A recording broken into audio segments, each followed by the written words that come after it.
If somebody wants on it. So the only one we got is Catherine. That's partnership board, Are we expecting more? And, partnership board, Cap and John. yeah, I thought Lori was gonna be able to, if this would be recorded, that'd be great, so, Okay, yeah, either way. okay, yeah, thank you for that. There might be a couple other people that asked for the link. All I had was the link that was sent to me. I never saw a link that was up on the county website and it was sent out or anything like that. So hopefully, if she's on it, evidently worked, the one I sent to them. Then I think Travis Frost. I think she just did the agenda. This is the agenda was one by her. Yeah. The second. Oh, yeah, that one was for a meeting. Okay.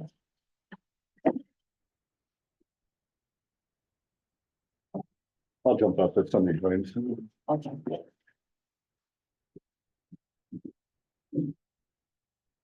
We can start. Yes, we're gonna hold this meeting.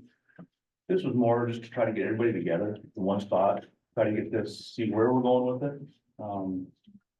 I guess we will do introductions. Ellie Livermore, Commissioner, District Board. Joseph Rivet, I'm Director of the Michigan State Land Bank Authority. Steve Seaberg, Elgin County Board. I'm Jim Tischler. I'm also with the State Land Bank Authority. Pam Johnson, Elgin County Treasurer, and Land Bank Chairman. Jill Ferrari, Renovari Development. Shannon Morgan, Renovari Development. Devin Olson, City Manager with the City of Munising. Kathy Reynolds, CEO, Greater Munising Bay Partnership, Chamber of Commerce and Executive Director at the Munising DDA. Dale Limo, DDA Chairperson. Joel Vanderbilt, Clerk. Rod Descharnes, former mayor and interested citizen. Rick Nebel, the owner of, or Munising Lands, the owner of the lot. All right, that's pretty much introductions. All we got here. And that over to Pam or Renovar.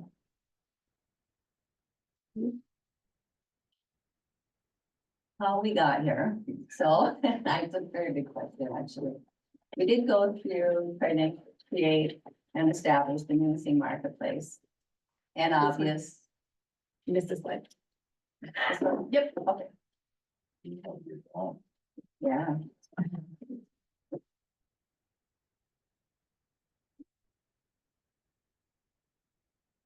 We had our first meeting with the State Land Bank and we asked everybody who attended if they were in agreement with continuing with the Munising marketplace. And at that meeting, we had 100%.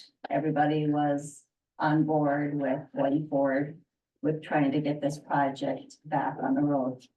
I don't know what else is going to say about that one. Sorry. No, just why we're here, who was invited and what the role is. Okay. So we tried to get everyone who had a role in this together, so we know where we are going from here.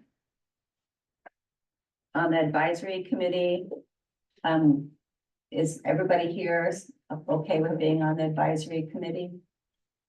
Is there anyone? I don't think I need to be on the committee. I don't know why we need a committee. We all have boards that we represent.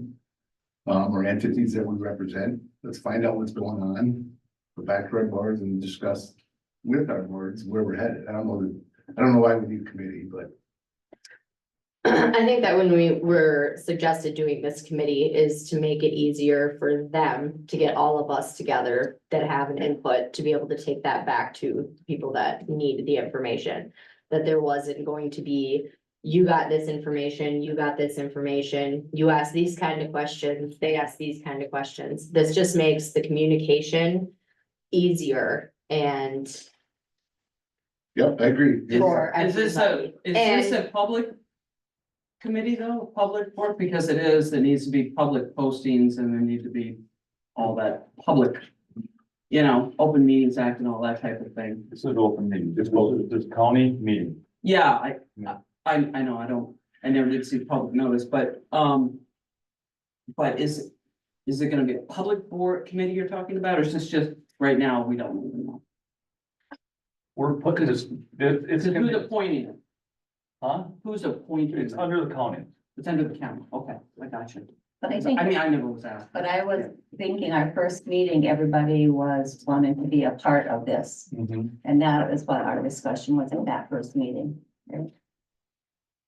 I think it's great that we're all sitting in the same room. I'll give you Yeah. that. I don't know if we need a committee to make that happen, but thank you for making it happen. So, We can't sit here without having it public. okay. And we are recording it also. Yeah. Well, there's people trying to get into your virtual meetings, so that's up. Thank you.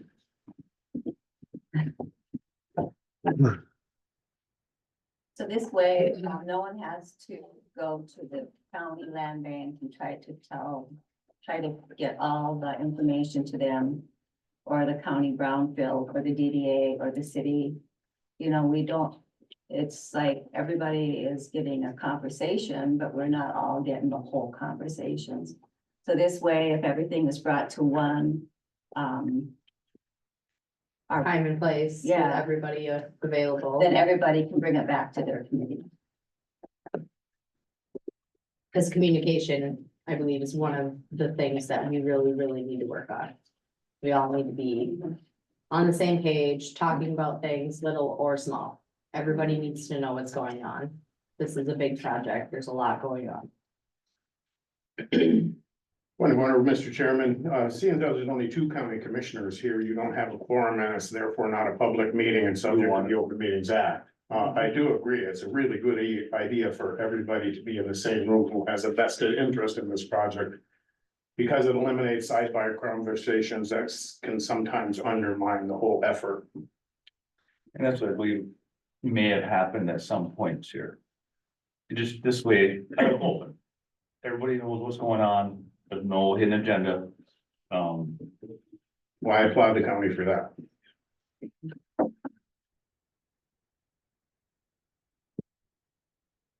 Is there any other questions about, why we're here?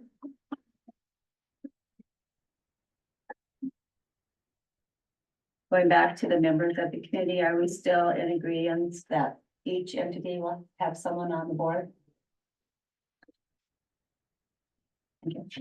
I'm okay with it. I just want resolution, that's all. Okay. This helps it, we'll get her done. We're gonna give it a try. And the role of the committee is what we said, advisory capacity to all the other committees that is involved, whether it's brownfield, land bank, city, DDA. So that right there covers the role.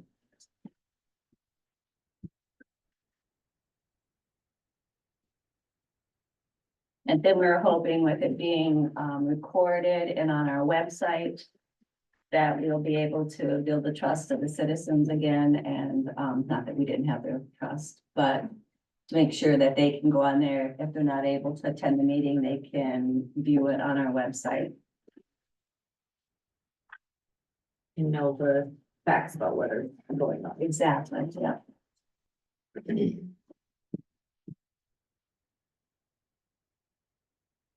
So I guess where we start with this, That was how we got here. yeah. Do you want to take that one on? Sure. Shannon and I can, the site plan. Oh, sure. we can tag team this. So we just listed major milestones in the project. I'm sure you'll all know things that we missed that happened along the way. Obviously, you all remember, we got our site plan approved in 2022 for the marketplace and the fire hall in 2023.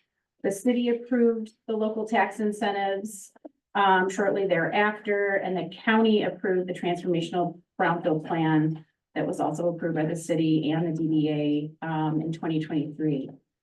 We secured all of our term sheets for the financing. This was the primary debt, the tax credit investors, the tax credit allocatees, that's 3 different entities in 2023. And then in December, there were a couple things that happened in December that shifted MEDC's comfortability with the commercial viability of the project. And prior to this point, they had not required that all of our letters of intent for all of our lease spaces be signed prior to going to MSF.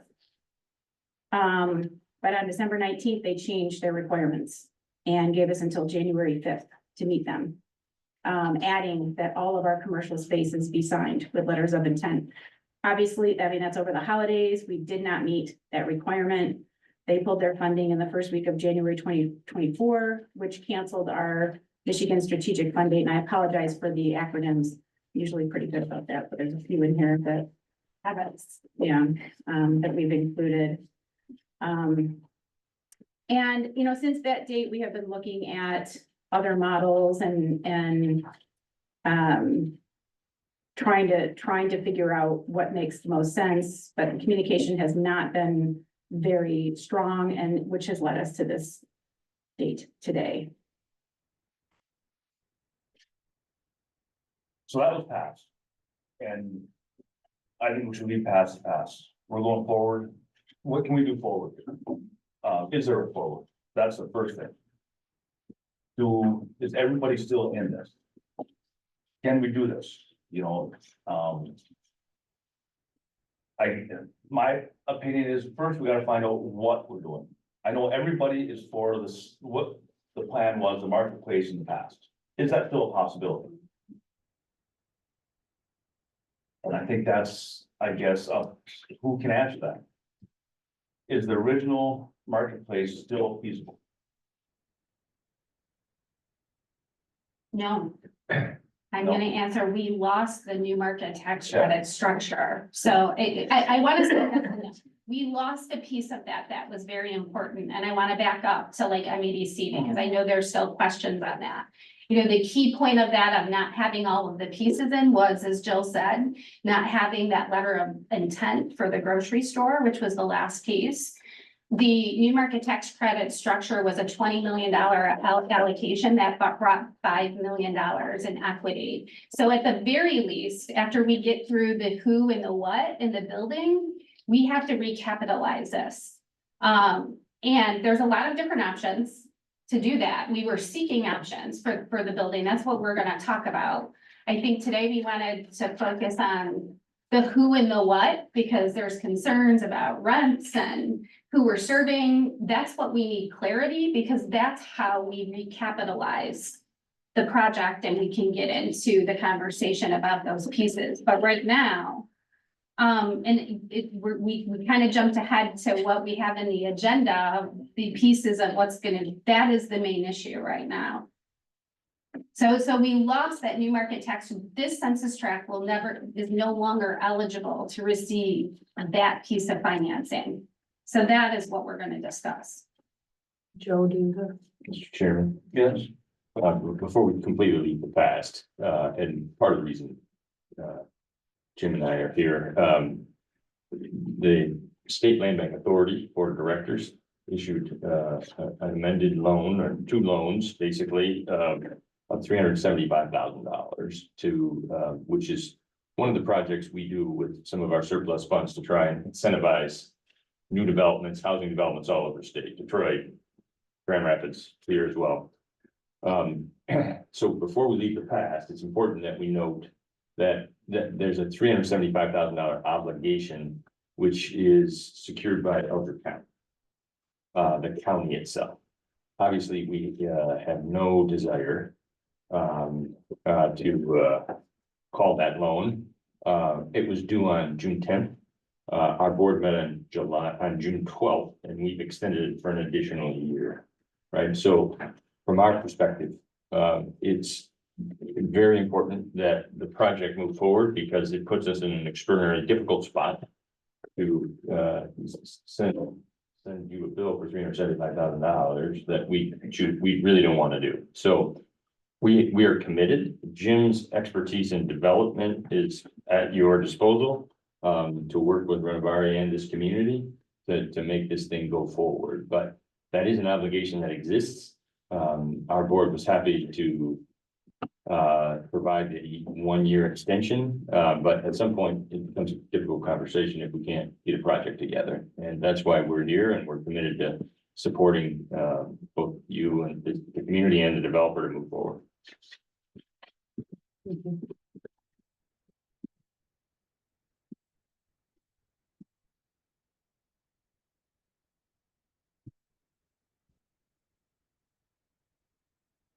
move forward.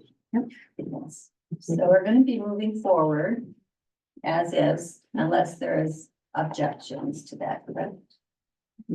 What does that mean, Pam, as in? That was, what kind of housing do we have found in there? What was the word for that? It's not low income housing. It is, actually. It is. Yes, the rents that are incorporated into the existing deal are low income rents. 100%. The LIHTC. We don't have LIHTC financing. We had new market tax credit financing, but the rents that were directed to the project are low income rents. That's something we need to discuss today. Sure. Yes, So let's back up. Yeah.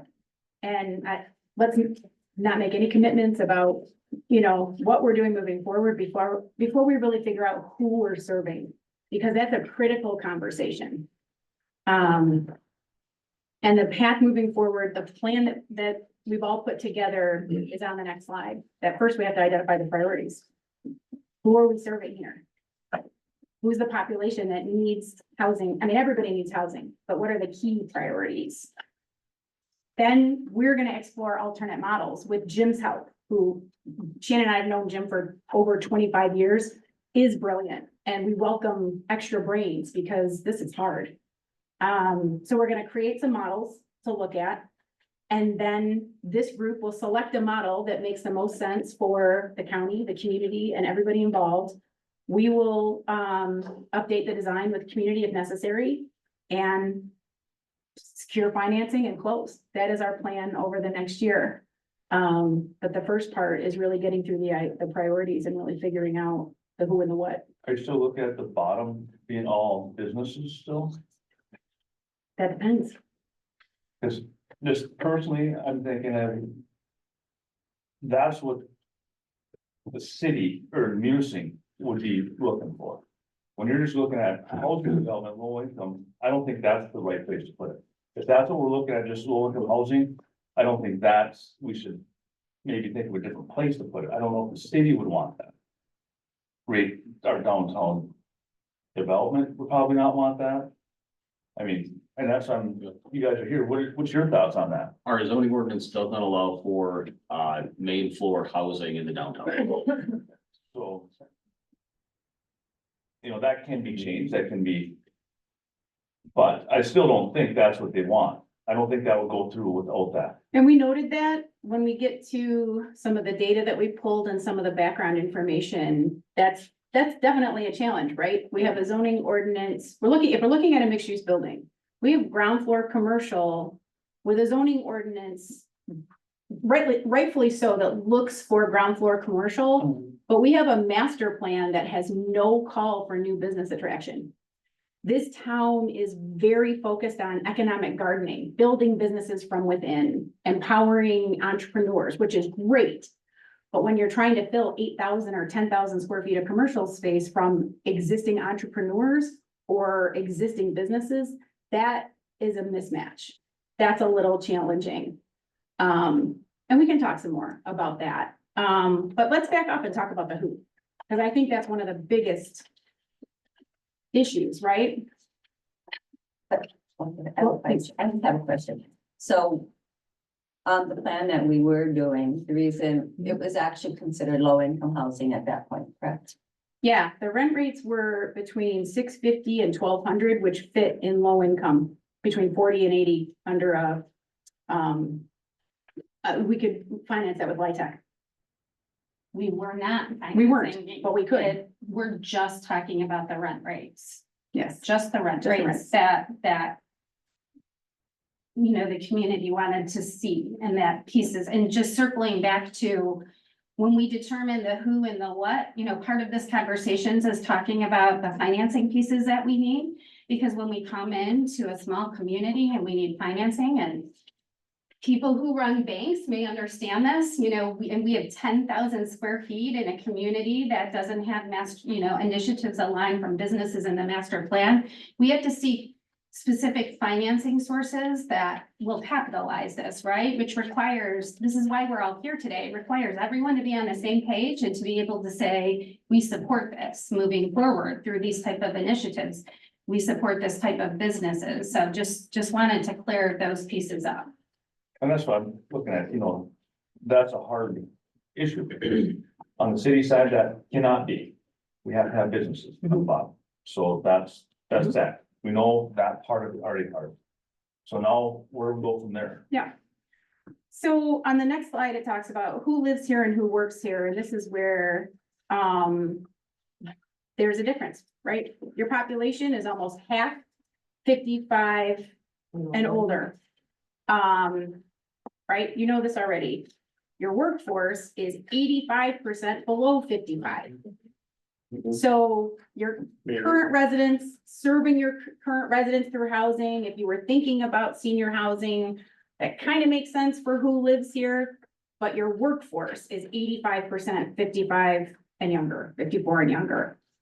So when you look at these two statistics, the populations that are possible in our mind, this is the community. What we saw was you could either serve seniors and have an economic impact, or workforce.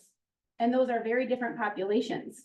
When we look at serving seniors in housing, that's a very different structure. It's very different programming than a younger workforce that you're trying to attract. The commercial programming is different. The structure of the building is different. And so we just wanted to, and you guys may have already known this, but just wanted to kind of print out these statistics and just take a conversation about which economic development priority should we approach? And I do want to back up because I think it is really fair. When we went into this project, the seller was very clear, 100%, that low-income housing was not their vision for this site. Very clear. We knew after MEDC backed out that if we were going to move forward, we would have to convince the seller to change their mind. Fair, it's very fair. They were 100% clear. So I just want to make sure that that was on the table. Question. How did we, on the existing one that we were going with, how did we get to low income rent rates? So and we can skip ahead, we can skip around in the presentation. That's totally fine. If you go to this rent comparison sheet. Is that screen supposed to be keeping up with your presentation or no? No, that's why we got the It's papers. just there, okay, because when you refer to that to people on the other end, they're probably like, what presentation? I'm just asking, because I would keep looking up there for what. So. I just wondered. So this is a comparison of the 2024 rent limits that have been set by the Michigan State Housing Development Authority. This is based on HUD data. The second table is the table of rents that we ended up with after negotiating with DDA members about what was truly needed in the community. And the third table is what our market study supported. And I know we've shared the market study with the DDA. I'm not sure if the county has a copy of that. And market that study was done in Marquette. No, it was a market study done by Baker Tilly with comps pulled a little bit broadly. There are comps in Munising, but there are comps coming from other areas as well. Okay. And we will definitely share that with you so you can see, but obviously not a lot of comps to pull from here, right? For new construction. No new Yeah, construction. no. Just to be clear, but this is a company that does rural projects like this throughout Michigan with other organizations. So the comps they had to pull from other like communities. There were numerous, I remember seeing it, reading it specifically. There were numerous ones that were from Marquette. Correct. Comps, yes, yeah. Because that's why we got into that conversation with the DDA. And what we thought rents would. I mean, just on a go. personal, like, I always throw in a little personal. Looking at, a studio is $650 on the low end, $750 on high. And I know I'm probably one of the lucky few that, my rent for my home is $650 a month in my land contract. And I know people who are paying $1,300 right now for their mortgages, and their houses are half the size of mine. So when people start pointing out, the money you're paying for rent in these places, you could be buying, you could have a mortgage and buy a house. So when it comes to the who, I know that seniors is what a lot of us are talking about, because we could get seniors into their own smaller spaces. They don't have to shovel, they don't have to do those things. But we can't control who they sell it to. There's no promise they're gonna sell to that family in town. And who's to say they can afford it? So we're just going to, there may be a chance that we're gonna get a lot of people who buy these houses and are only here in the summer. And that's what I see a lot of. So as much as I would love to get our seniors on a fixed rate in a nice little place that accommodates them, I think that we do need to focus more on getting these families who work at our big places, our prison, our mills. They shouldn't be driving 4 hours every day back and forth when they could be here. And those families can build from this and buy houses when those seniors do get there, because they will. So if you're asking who, I would say focus on families.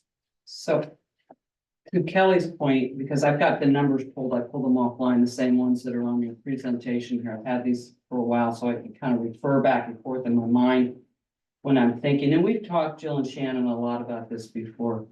In my mind, I'm kind of with Kelly, but even expanded a little more on the senior thing. I think there, yeah, some seniors that are wanting to skinny down.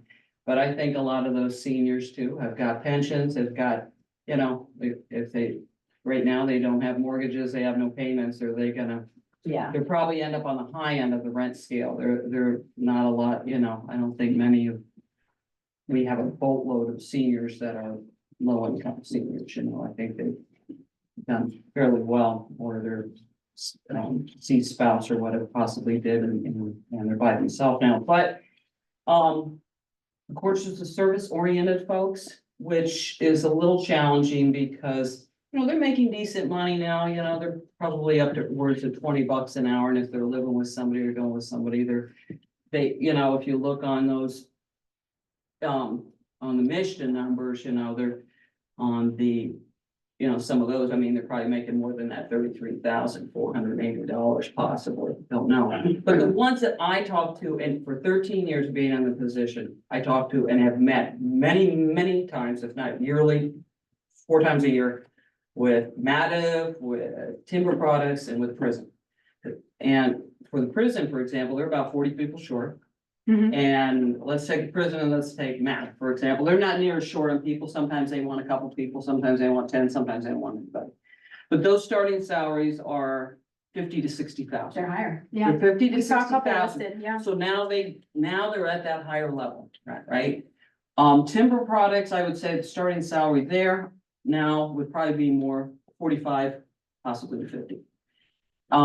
They're making much better money now at Timber Products than they used to. I mean, it's just the way the game goes. And I've checked with all these folks. So they're a little bit higher, they're more in your mid-40s range. So you got a lot of those middle folks. And the thing with those middle folks, when they're recruiting and bringing those people in to work at those places, most of those times, they're not recruiting from downstate, they're not recruiting from Ohio, these people aren't coming, they're moving here from Newberry, and they're from Manistee, and they're from the Sioux, and they're from Marquette, and, you know, some of those kind of places, and they're coming over to work at the prison or Timber Products or whatever. So they probably already got a place, right? They're already living somewhere, and they're already working somewhere. So I've heard this over and over again, it's like, yeah, I couldn't move over here because I couldn't find anything, and this is all I pay in Manistee. You know, I talked to somebody yesterday that they were moving here from the UP to work in prison. And they're purchasing a house, and the mortgage was back, you know, below $1,000, you know, for what they were getting. But it was that, you know, it's that kind of thing I hear about a lot, and I hear about demographics all the time, and I hear about, you know, the census, and we're down in numbers, you know, I mean, we're down below 2,000 people in the city of Munising, and the county is down below 9,000 in the county now, and that type of thing. And how do we bump that up and slowly have that grow? Well, it's probably people that are working, a lot of times timber products. In the prison and all those, that helps. But those ones are very difficult, that middle. I guess I'm missing the point. Is the point that we have shortage of housing for? Middle Workforce. workforce, For the because workforce. she was saying what? She was Workforce is saying- in the middle income, which is what our date, there is a lot of data Yeah. that shows that, but there are a lot of positions open in the service industry, Kathy, on the lower end. too. Oh, they're also, well, yeah, of course, Right. yeah, but there's people, but they're here, but I'm saying there's these open positions. Like I said, of people wanting, to come to town. And I'll point this. Yeah, My husband works at the prison. And I have to stay at home with the kids because we don't have daycare. So if you were able to have that daycare business, I put my children in daycare in that business below that we had talked about before. I could go back to bartending and waitressing like I did before and be another service industry employee, which we had me for 5 years and now I can't do it. So each part of this will eventually give us what we need in the area. If we do the businesses like was planned. I was so excited to go back to work. Well, I think we have to, if Yeah. that's where we want to put it, we have to do the businesses underneath. That's agreed upon, there's no. So if we're not gonna do the businesses, can we put it in a different area? Is that a possibility? I think it's important to point out the evolution of what constitutes low income, especially in Elgin County. In 2014, we were paying service workers $9 an hour, and you could rent a 3-bedroom house for $450 a month. Now we're paying service workers, maids, waitresses, housekeepers, frontline staff, backline staff, we're paying them $18 to $20 an hour. And they're trying to cope paying $1,200 a month rent for a 3-bedroom house if they can find one. So the evolution of what constitutes low income has changed drastically in 10 years. Well, I just want to point another fact out, what Mishta says right now, on a 120% AMI, which is in missing middle for workforce housing, that a one bedroom unit can be 1674. So we're just trying to point out some of the challenges in capitalizing this when we're limiting those and we're limiting those rents to 800 or 900. That's almost half. That's a little less than half. So just trying to let people understand the tools that are available and how we finance the project in those terms. Well, and to Shannon's point, we didn't fight too hard on the rents that the DDA pushed back because there is a broad need in the community from low to higher end. We're seeing it on Indeed. We're seeing it in the jobs that are posted. You've got population to serve that's already here, and you have a workforce population where 77.5% of the workforce in Munising does not live here.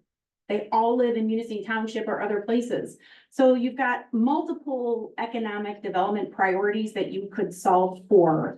And so we did not fight the rents too much. Kathy the DDA gave us some pushback. We lowered the rents, but the reason that we could address these rents was because of the new market tax credit.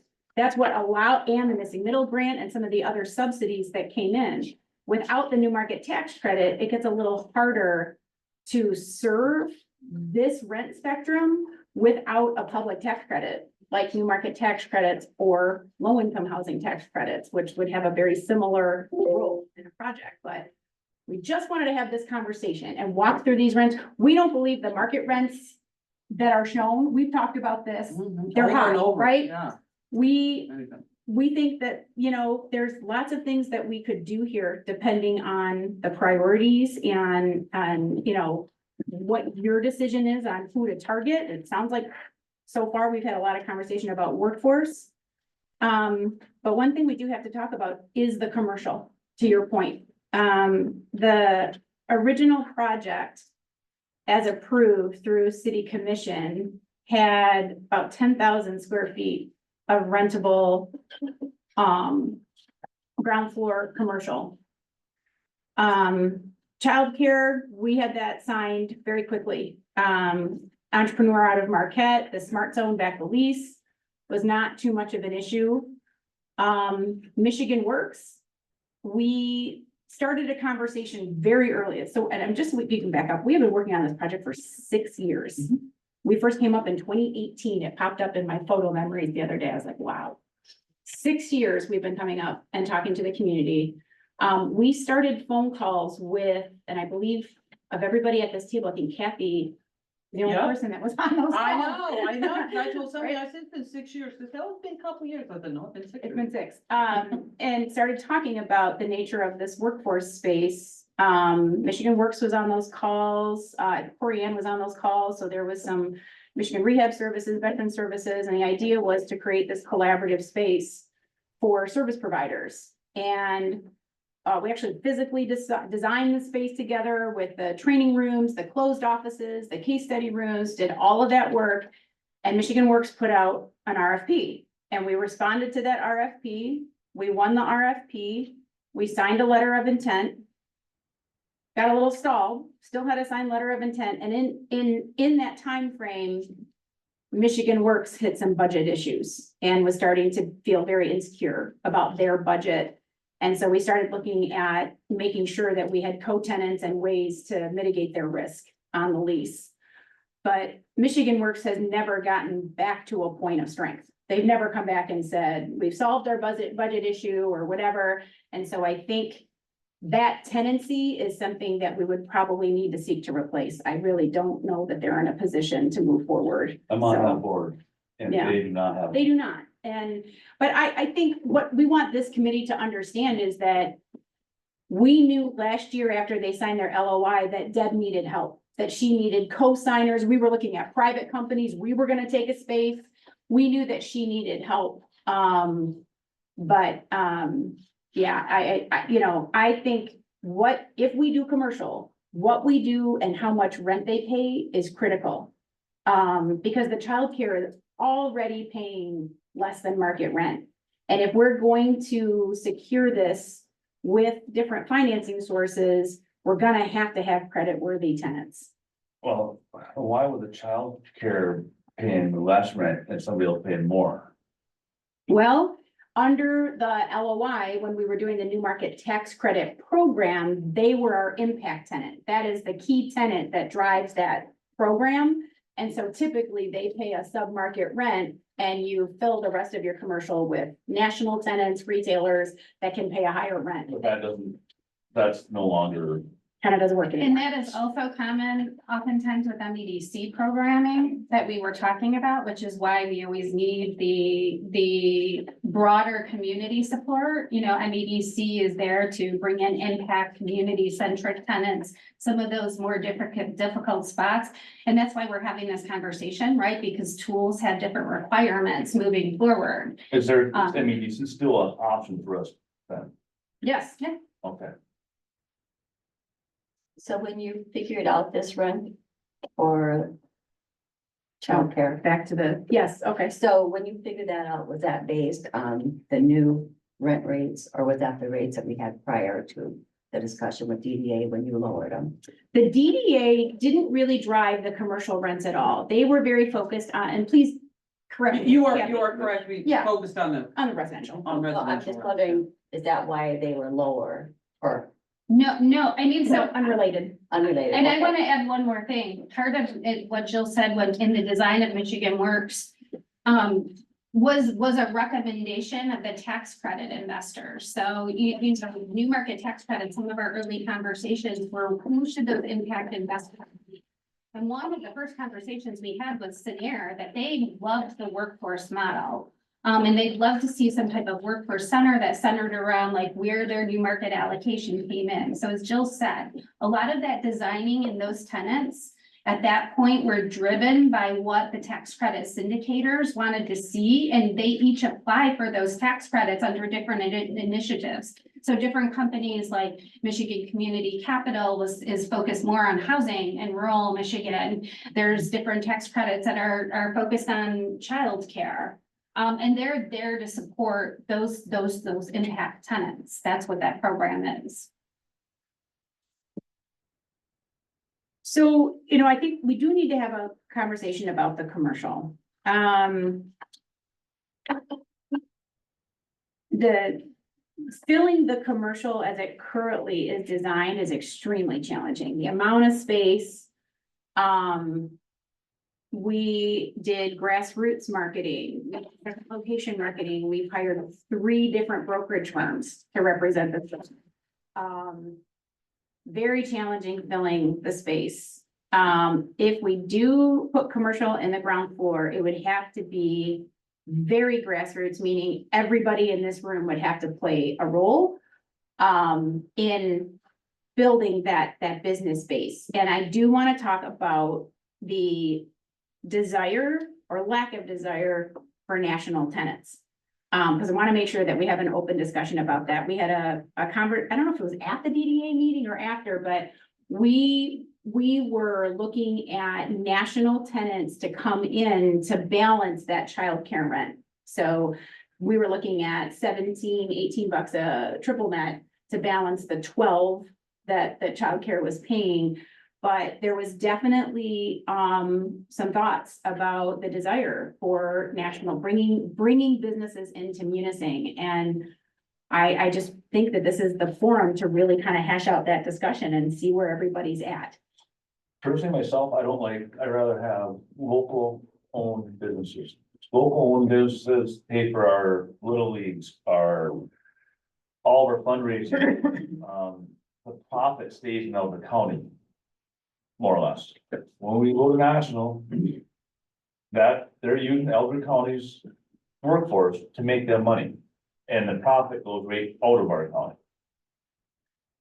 That being said, we gotta fill holes. I mean, you gotta be fair also. We put it out there, we have something for rent. I can't say, well, you're not a local, I ain't renting you. And I just want to bring up the fact too, that we're not pushing either or going back to the why. Right now, we all know that when we talk about retail, it is a very challenging market and financing. So it really all is dependent on our lenders, and lenders like credit-worthy tenants. Looking at tenants, looking at reserves, looking how they underwrite this. And those are some of the drivers right now. Like when you had mentioned, I think with me, how Meyer has down in Lansing in different areas, smaller versions of Meyer. And I was like, is that something that would fit in there? Seeing that Meyer is right up there in Marquette, and talk to them about bringing it more this way, because the next Meyer is the Sioux. You know, putting something like that in there, and that would be a grocery store and clothing. It would be a mix of all of that.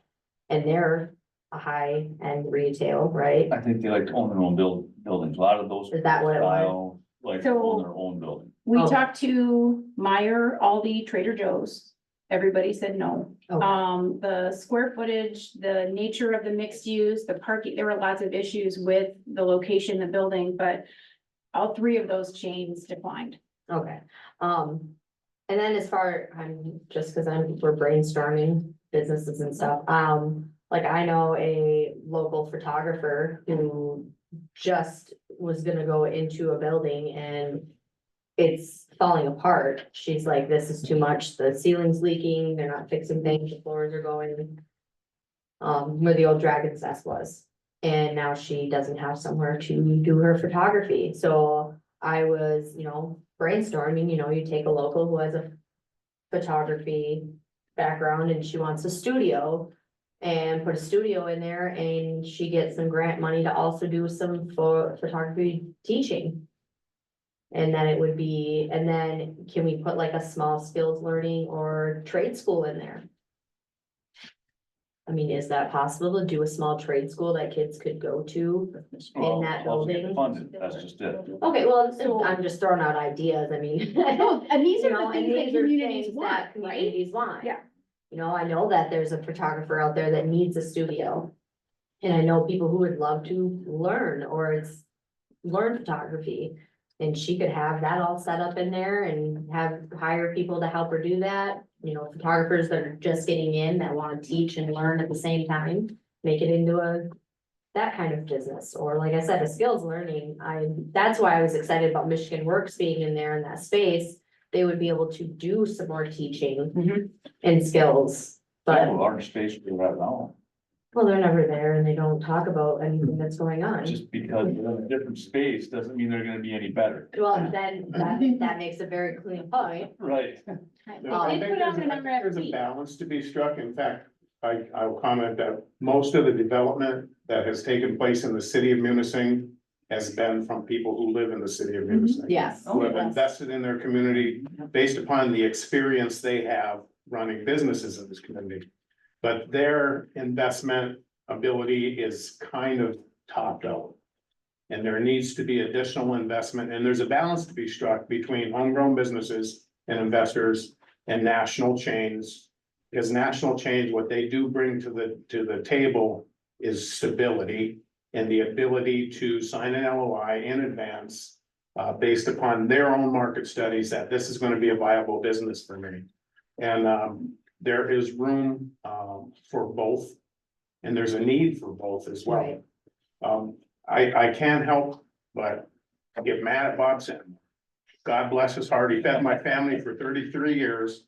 And if he wouldn't have retired and closed down that store, we would still have 2 grocery stores in Munising, and we would not have had the need to put upon the developers our strong desire for a second grocery store, which was the straw that actually broke this deal, was our need for a second grocery store.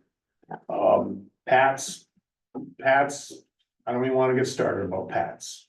They were a good grocery store when there was only 2 of them. Now they are a market chain. And they have, They just bought out Whole Foods. they did, they have Great Food. a So now they monopoly control- on groceries and Munising, and I don't know there's anything we can do about that. But that's what crushed this plan, that 11th hour desire on the behalf of the community to have a second grocery store gave MEDC the ammunition they needed to send this money somewhere else. I mean, for God's sake, the lieutenant governor came to town Yeah, to bless the project, said this is gonna happen. And then said all 3 and the third thing, we just have no clout here in UP. We just have no clout in Lansing. So let me just mention, I mean, that Bob's closed like in April, because I looked this up, because I was back when all the thing with MEDC happened. And I called them that night. I called I know. Jill and I said, boy, this would be great, you know, if you could do something. And it was an earnest community And- desire. yeah. We accepted And- the challenge. When she called, I was like, wow, this is a way that we can. And it wasn't, actually but it wasn't a meet community. requirement of No. our offices or partnership or DDA or anything like that, that there be a grocery store, right? It wasn't ever required, but it was a strong suggestion that we thought that that was gonna be something good. You know, we're talking about commercial and I know chain and franchises, just from working with them, most of the time they do require, as you probably well know, Jen, that you stay open 12 months a year. You can't be, you know, Mhm. and that's been the ability of a local, Munising is extremely different than any other community, even than Mackinac City. But, because they can open and shut, and then all of a sudden, if they want to open again in the month of February, they can open again. But that's not the way it is with whatever, but with a franchise, you gotta stay open. I think what's different too than when we started this with the commercial, with the mix. Is now, I mean, I was sitting here writing down, I know of, in the DDA district of 10 commercial buildings and spaces that are vacant. That wasn't the case 5 years ago. They were more full, so Are they open for rental? some are open for rent. Some are for sale, some are just kind of like, hey, they just want to get somebody in there, but some are too much, as we well know. We know some of those buildings, they want too much for them. But that's, you know, so I don't know how that plays into the mix, but it is different. You know, somebody might say, well, hey, I can go buy, you know, blah, blah, blah. Well, it goes back to Whatever. the fact that the commercial aspect of this project is no longer viable because the city of Munising master plan has no commercial economic development component to it. And we do have a surplus of commercial buildings downtown, therefore we don't need any more, I don't but know. we still need the housing. And I don't believe that's the place for housing. I don't think that's where people want housing. And the commercial space, a lot of it too, that is vacant, tends to be on Superior Street. Yeah. Which tends to be more professional services, right? Where people want their commercial space, although there is the one commercial space that was gonna be the distillery. I forgot, that's number 11. Would we But be But able is that up to? for sale? Yeah, oh yeah, It that's is. been for sale. Like Let me ask you this question, Dean, if they came in and proposed to build high-end rentals downtown on your property.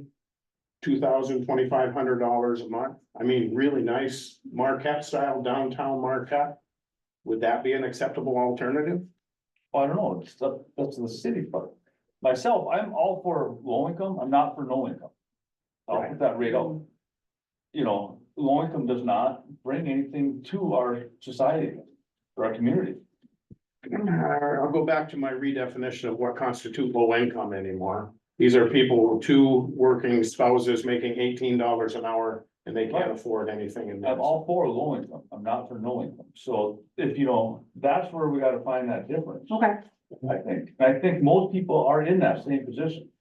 We love to have for workers that, you know, they're a couple that's started at timber products, they can come here, they can't afford the $250,000, $300,000 home that's for sale here. But they can afford $1,000, $1,200 a month $1,200 a rent. month. And you have to remind those people when they're like, but I paid this much here. I said, well, you're paying how much in gas? Right. Your gas every month would be your mortgage pay, your Well, rental payment And your easily. time. I don't know, the older you get, the more your time's worth. I'm still of the notion that if you work in the city of Munising, you should be able to afford to live in the city of Munising. Yeah, That'll, and I think employers will, that will come about because employers they have to bring the price up to get them people to work. I agree. And Corey Ann, bless her heart, because her and I have crossed swords on just about everything. She's the one who drove these rents are too high, my workers can't afford this. And that's what drove the developers to try and get those rents lower. Mhm. And they got them lower down in what we consider now the low income range. I'm gonna encourage all of you who haven't read the latest Michigan Alice report. And if you don't know what the Alice report is, you should look it up. It's asset limited, income constrained, employed. And 41% of the people in the state of Michigan fall under that category. And those are you call them the working poor if you want, but they're the lower end of the income scale, but they're working families. And they need a place to live. I looked at a VRBO website yesterday, from the Shell station to Brownsville, Yeah, it's just VR, that's not Airbnb, it's not, there's no. 10 years ago, VRBO didn't. We're not. oh, the number of short-term rentals in the city increased 538% from 2000 to 2017. And you've had no new housing built in several decades. Yeah, and so I did some napkin math and looking at the single person income limits, I would imagine LIHTC's gonna be 40 or 60%. LIHTC can be income average between 40 and 80. 40 and 80, okay, so one person working full-time at 40% is 1073 an hour, at 80% it's 2130 and change. So it's somebody making over $20 an hour still qualifies at that 80% level. So it's not like looking at a lot of the jobs being posted now, it's that 18 to 20 starting, that is your timber products, it is some of the other areas, maybe a little bit more, but overall. the prison even. Yeah, They're You hiring start cooks right there now at at 25. 18. Yeah. correct. The minimum wage debate took care of itself. The economy fixed that. You can't get an Yeah. employer for less than $18 an hour these days. I don't care what you're having them do. It's all hidden tax, Well, and the only That's way that we right. can have everything. residents that meet these criteria that aren't paying rent would be through vouchers. Otherwise, everybody has to have income of some kind to pay the rent, right? So that would be the only way that somebody with no income, and I don't have as much experience with vouchers as Rod and Shannon do. But typically it would be folks that have income. That's all I'm looking at. You know, we had this discussion in Escanaba with actually Mission Works, we had a person come in and do some talking on housing. And the whole thing with that is, people don't want that housing. That they can't find places, but the neighbors don't want it. They don't want low income. They don't want the trash, the stuff that. What brings, when it comes to the no respect for the property, because they don't pay for it. And, you know, it's that hard to say, but it's the truth.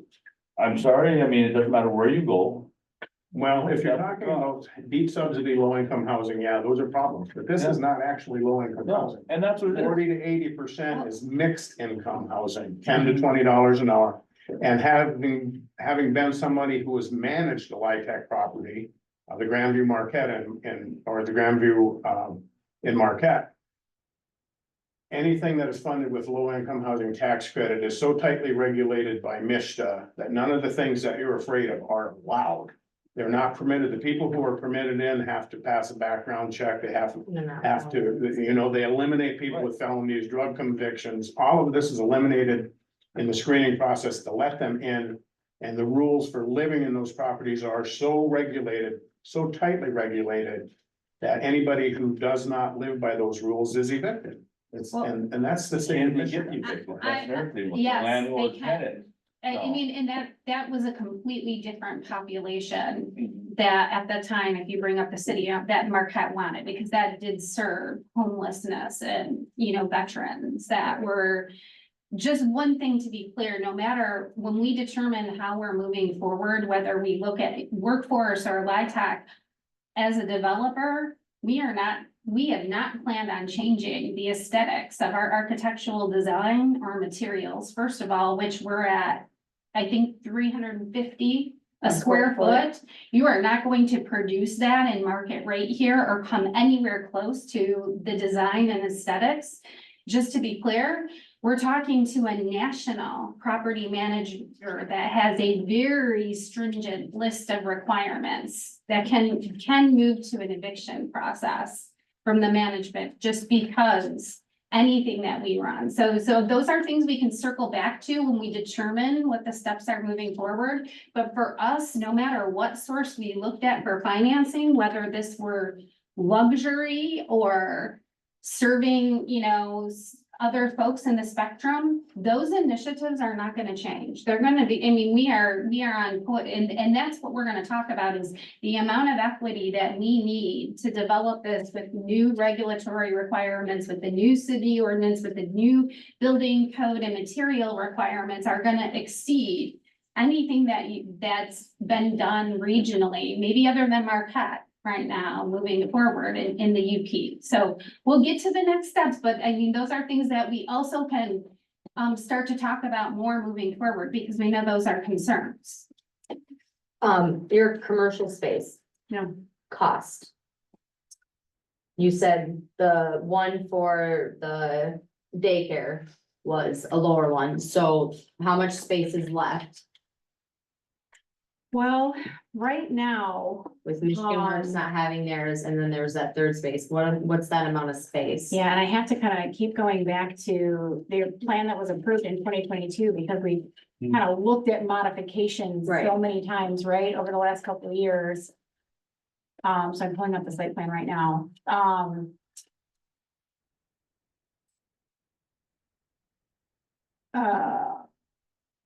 The original design had, I believe, 10,000 square foot total of square feet. Here we go.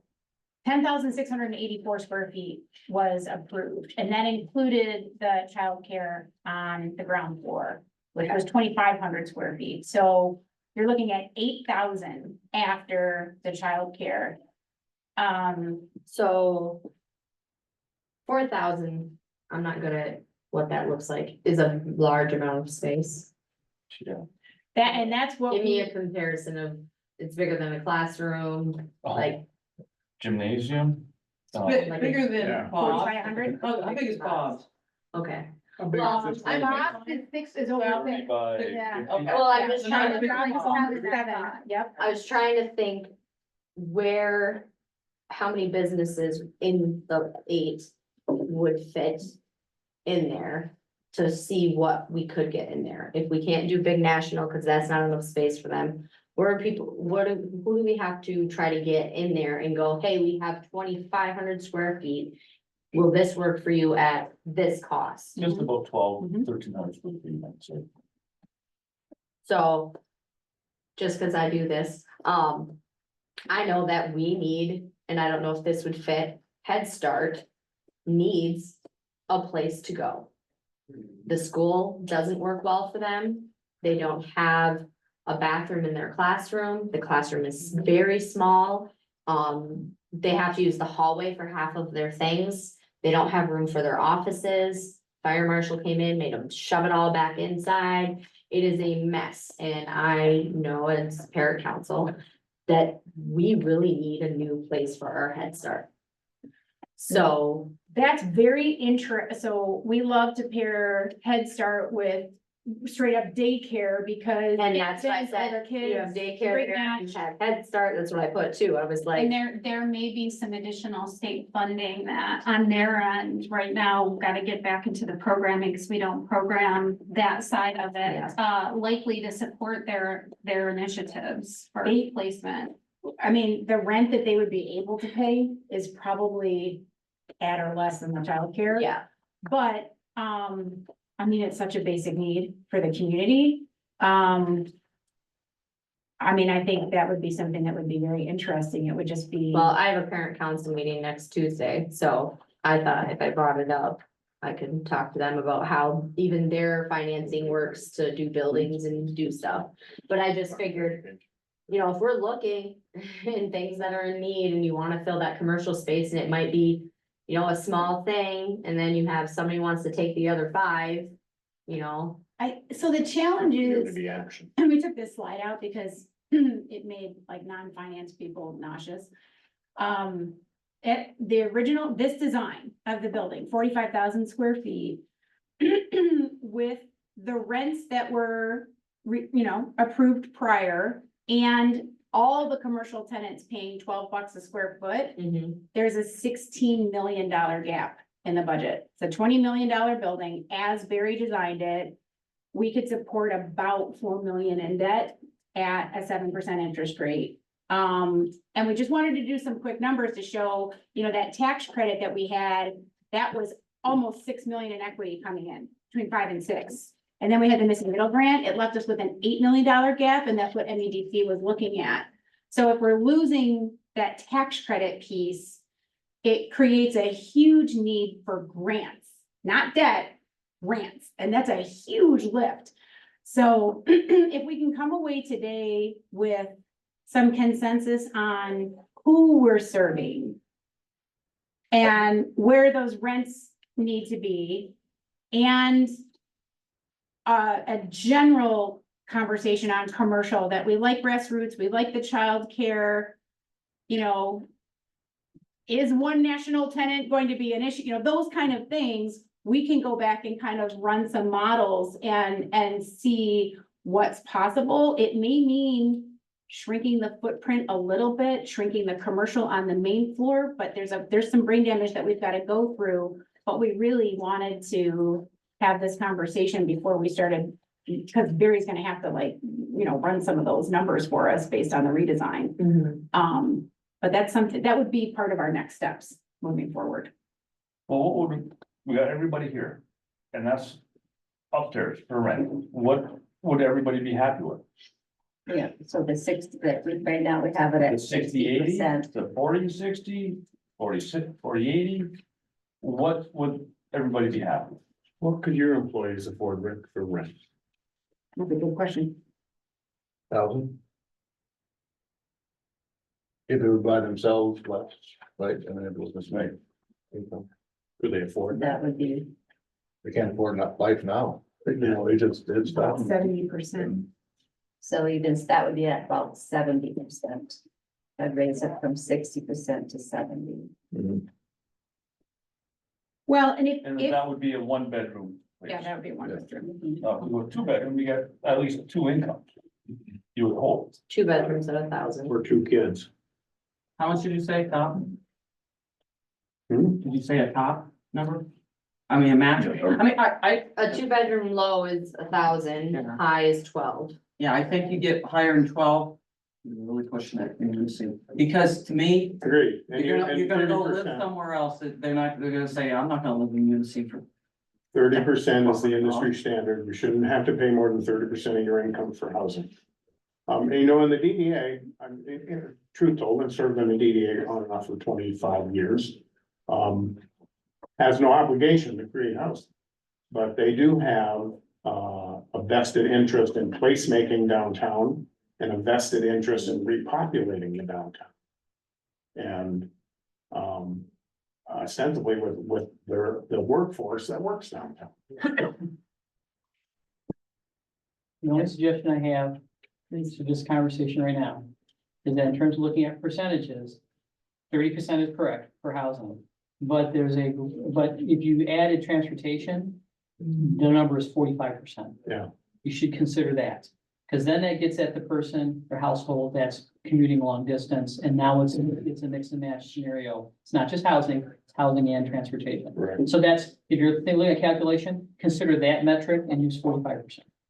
The CFPB doesn't allow us to lend people over 50%, right? So they, when you add it all together, you know, housing should, you know, comfortable from banking standpoint, 16 to 17%, right? Total housing is 43 to 45, right? 50 is a stretch, right? You know, if we give it at 60, they're coming in and saying, what are you doing?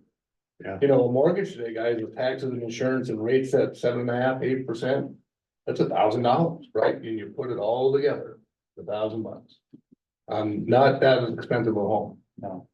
240,000, Dean, that you referenced, I mean, it's $1,600 a month. Easy, you know, that's dragging it out to 30 years, right? All you're doing is paying interest. That's good for bankers. I actually prefer, I tell them, you can get more, pay down that butter. There's just another thing I wanna point out on our price per square footage, right? Meeting all the new design, you wouldn't be able to produce a $2,500 unit at market rate. In this scenario, maybe some folks that own their own land and have access to other trades and things for free, but in this scenario, building downtown under current requirements, and I just want to set the perspective, like that's where the challenge is. That's where the challenge in producing housing is that, you know, and beyond that, right? The time frame when you look at larger scale projects of trade availability, supply, long-term supply, like those type of pieces at where our costs are. And in many cases, a lot of the equity and pieces that we need to obtain would likely require a prevailing wage or be this vacant. It's gonna vary depending on where those sources come in and where we have to go through bidding processes and things like that. So, you know, these are kind of the other pieces, just want everyone to understand like how this all comes together. And so, you know, we've talked about, the three of us have talked about before, and I've said over and over, and the hard thing about the Pat's situation, and it brings you all back to any economic activity downtown, is, you know, they've got a corner on the market, right? And they got high prices, right? And so now you've also got some services that you didn't used to have in town. You know how we've talked about, there's no vet. Yeah. 50-60% of the residents have a pet. There's no vet in town. You have to drive 50 miles to do that. Dentistry, I mean, that has really skinny down, right? We have a, you know, when Dental Associates left town, they left with 200 patients, I being one of them. So now I go to Marquette. But if you talk to anybody, and I'm sure everybody that lives around here does the same thing or that's online. You make trips to Marquette, right? Because you gotta go to the doctor there, right? You got an appointment there, you got whatever you got going there. And then Pat's is now so expensive. She was saying, I'm not gonna shop, you know, at Pat's, right? I'm gonna go to Walmart, I'm gonna go to Meijer or something like that. Well, pretty soon you're going to the doctor, right? And then pretty soon you're going to Menards and you're going to Lowe's and then people aren't shopping in town, right? Then they're not going to Madigan's and they're not going to Denman's Hardware anymore. But they might not be going to Putnam anymore because they can go to pick their prescriptions up at Walmart, right? So it's been difficult to lose those over the years because people say, wow, Pat's is hot. I get it. But I don't think people see the domino effect that has on every other business in town. Because it's like, okay, I'm going to Marquette anyway. I might as well do this while I'm there. And I might as well do that because I'm going all the way there anyway. So you tend to even lose more stuff than what you thought you did, right? So Pat's, it's been difficult to see. but it's hurting other Of people. It is hurting a lot of people and it's a valid point. Yeah, And I do it myself because I travel all over the We all UP. do. I keep a grocery list running so that I can go to the grocery store and mark out when I'm there on business. But there's a critical shortage of dentists in this country, and there's a critical shortage of veterinarians in this Exactly. country. And quite frankly, there's a critical shortage of donut shops in this country. And these are the types of businesses that we have tried very, very hard to attract with little or no success. yeah. Hey, I tried really hard, because my sister-in-law just graduated from the dental school of Louisville. There's a whole bunch of them, and she won't come home. She's in Florida, because they make way more money down there. I tried to get her here. And I apologize if I'm taking a step back, but just to clarify with the LIHTC, if you were to utilize LIHTC funding for this project, when we start talking income rates, Mhm. does that apply to all of the units or just a portion of the units? Is there a market rate segment using LIHTC? So if we went the 9% LIHTC route, which would be the maximum subsidy, we would be greatly restricted on the amount of commercial that we included on the ground floor. And they would all fit within that 40 to 80 bracket if we went that route. Well, that's not true. We could pull a couple market rate units out, but if we did a 4. And I'm looking at Shannon and Jim and everybody else, if we did a 4%. 4, if we did a 4%, which would be less of a subsidy. And had a more complicated stack with, we might have a little bit more commercial. It's just, I can't, the kind of, cause you know what? As much as we would need a national tenant to make things pencil with the vacancy on Superior, cause we drove up and down. And we counted and we were like, whoa. From Like it's- yeah, and so getting a national tenant here, and Yeah. we have tried, we hired Colliers, they had no luck, we paid for all this data, no luck. So these would have, whatever commercial space we end up with, would have to be very grassroots. It would be the childcare, it might be the co-op, if we're willing to talk that, have that conversation. Head Start and the co-op or something like that, but it would have to be smaller, and we would have to figure out what the rest of the gap looked like. So Devin, there's options, A gym for the people who live there and they just pay a fee to use it. right? So we could do a 4% with the lower rents and something outside of 80 to catch those jobs at Mativ and the prison and everything that are outside of that 80%. That's possible. We just have to kind of look at how, we have to shrink the cost of the building. The building is $20 million. And Barry's already said, I have some ideas on how to shrink the cost of the building, but we have to circle back and see what that looks like. And as a follow-up, can you just define what the 4% and 9% Yeah. number mean? So a 9% means that you are seeking a 9% tax credit against eligible investment in the building. So it's a much larger equity investment in the building, but it's a competitive program. We would apply in October, we wouldn't hear for a while. It would extend everything, a bit. A 4%, we could start putting together now. That's a rolling application with the state. The equity investment is lower, so there'd be a bigger gap. We would be looking at greenhouse gas reduction sources. We'd be looking at other gap to fill, but we could get started right away. When we did, Pardon? And there's no competition, it's not competitive, it's just a rolling application with the state. It's just making sure all of the compliance pieces jive and playing with the unit mix and the targeting and the commercial, and then finding the lenders that would be comfortable with this, with a structure like this. when we did Mather as a LIHTC property development, it was 9%, it scored 134. And it was approved, and then the voters turned it down. So that's the other thing, is the tax treatment of something like this. If we have a 4%.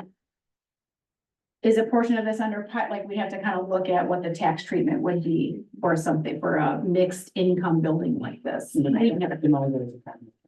It would absolutely be a condo. No, a brick the condo. 4% section is Yeah. its it'll be own division, its own its division, the separate title parcel. from the rest of the It- town. Its own unit and condo. As Jill said, 4% is the easier route to go non-competitive because every every municipality needs workforce housing right now and is going in competitively. But there is a big gap, there's a big gap beyond that, which is why everyone needs to be on the same page as a community. A big portion of this is gonna be a political push, and that is where we're, in a much better position having the state partners here, where we start to have, and we've already had ongoing conversations with MISTA. Every one of the state agencies do sit on the state land bank board.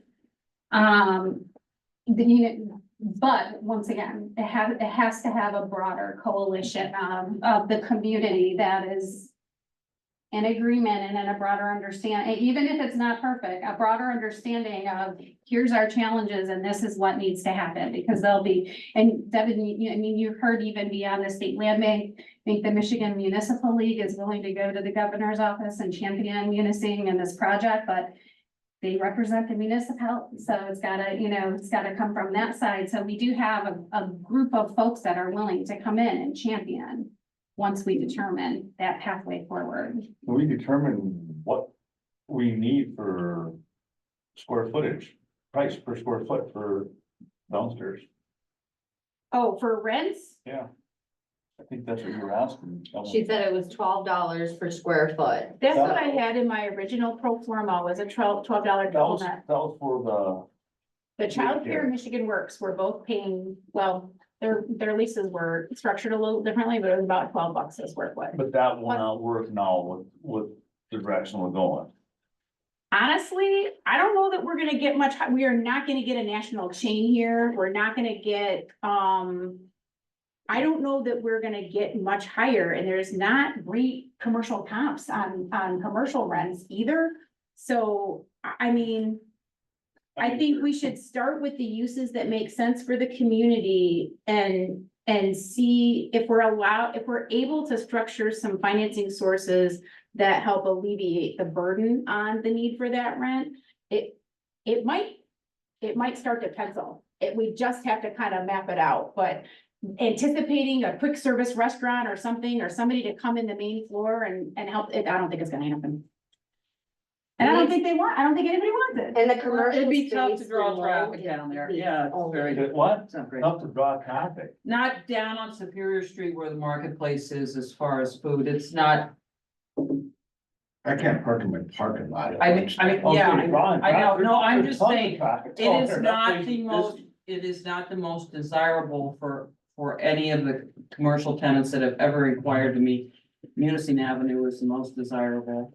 And Superior is fine for 60 days to 70, 80 days in the summer. But for a chain that has to be open 12 months, being on Superior Street, down by the funeral home. I mean, talk to Driftwood Deli, who about died this last year. And they're right across the street. I mean, it would be very difficult for somebody to run a food place down on, 12 months every. yeah, 12 months. Wow, it'd be painful. For a few months you could, but Now- other than that, yeah. The place, the commercial space is only for lease, right? Okay. Well, just because if it were a large portion, I was like, you could try to get a national chain gym, like a Planet Fitness or something. You just lost the one on the highway, right? Yeah. Anytime That was Fitness. vacant? Yeah. There was a lot, it wasn't Anytime Fitness, it was other things going on in there, as far as I'm aware. But I'm just throwing ideas out, you know what I mean? If you wanted a national chain of some sort, maybe a gym. I do know that we all love Parks and Rec. But there are times you go in there and you can't get in the gym, they don't have enough space, so. I know that I've heard the complaint that they wished Anytime Fitness was still open. So it's like, hey, if you wanna get a hold of a national chain like that. You have 8,000 square feet. Dunkin' Donuts. I don't know, Jill and Shannon, is there any money for funding for senior Just centers? get baby cakes to bring their business down here too, like For just. senior centers, and the reason I asked that is used to be a senior center down by the barge end. You got a 55+ demographic here, which is just getting older, it's not getting younger, it's just getting older, and there is absolutely no place for And seniors to gather. This is a primary CDBG activity I'm and we just- just I'm don't have throwing it out access to it. Yeah, I don't. wasn't that not used? That's why it got sold and Yeah, I mean, I have been in there several times doing stuff. I mean, it got used, it's not a whole lot. It is to get marketed that people didn't even know was there. you know what I Senior mean? centers don't generate much in the way of income. No, but they have to be funded. I'm just saying is they're funded. Ongoing. So there, I don't know, and there is new funding right now and it's limited, and believe it or not, it's through EGO, through environmental justice, but there's a $500,000 community impact grant, and I thought I saw senior center listed there, I just, Still. because it's coming through EGO and. it's I'm pretty EPA. sure that Manistee got one of those grants. Because their You know, and senior I- center is and I getting. make the completely Dunkin' Donuts revamped. comment as a joke, but when we're talking about national change, it might not be realistic to try and attract a national chain. But when you think regionally, it's much more doable.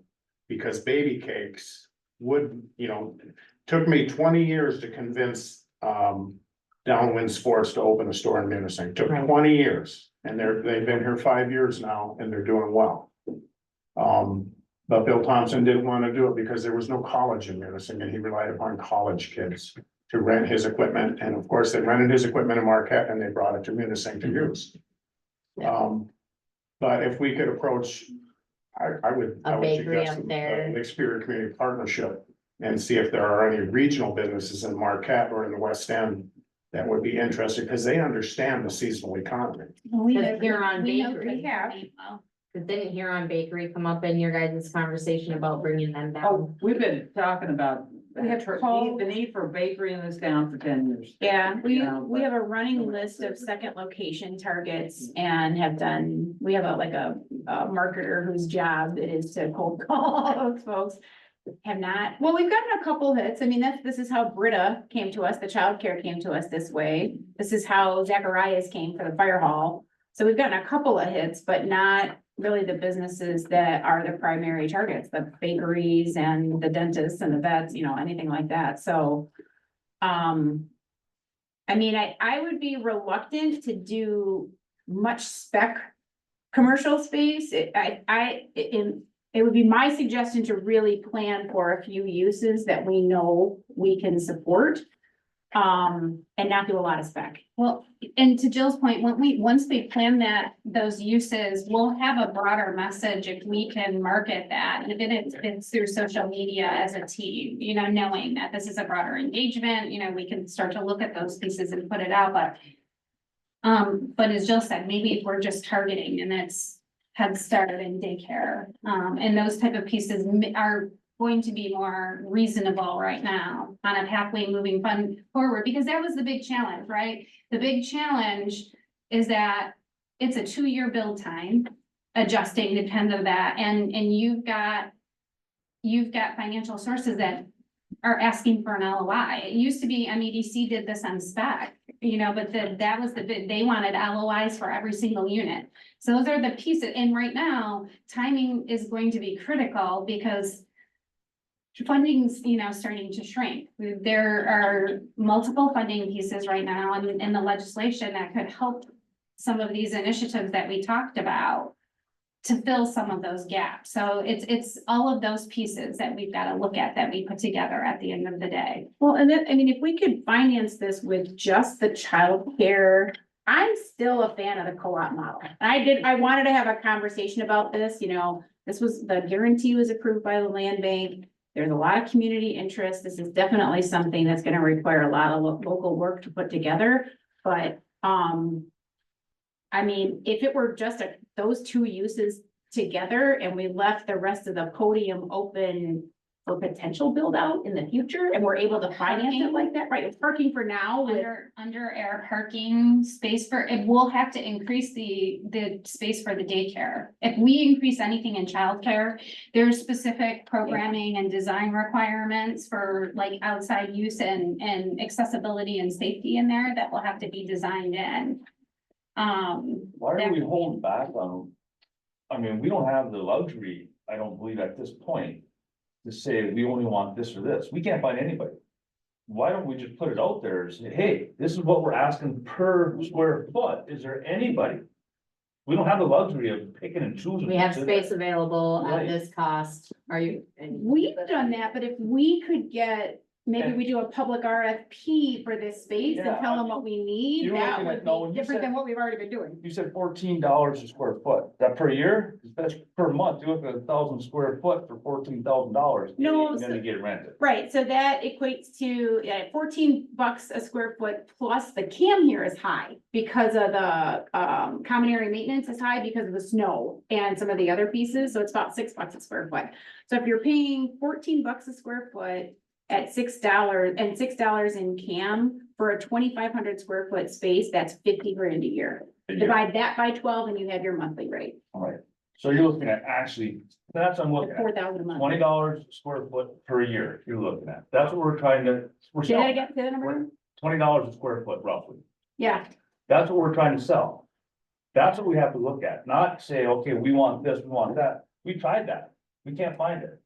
National chains, I'm sorry, we've had national chains. Look at Main Street Pizza. You want to see something that lasts? How many pizza places came and left Munising? National chains. They're still here. They don't last at all. where did they come from?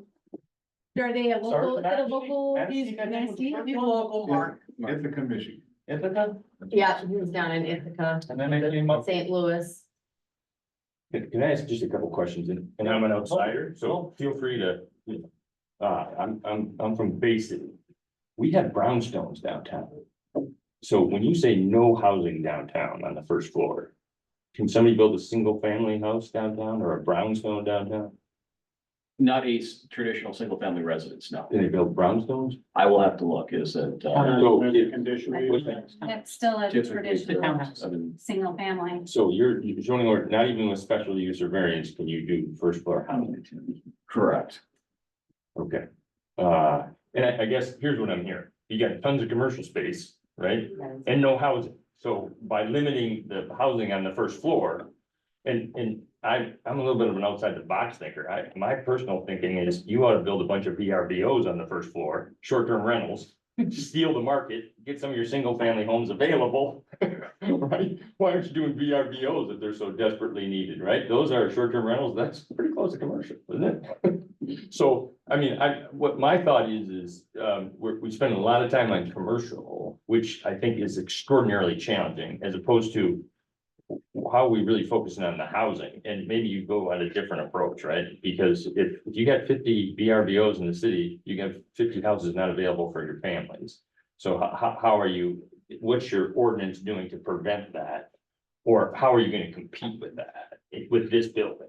So I'm thinking, because I can tell you, there's a row of brownstones in downtown Bay City, and you can't touch them for under $450,000, right?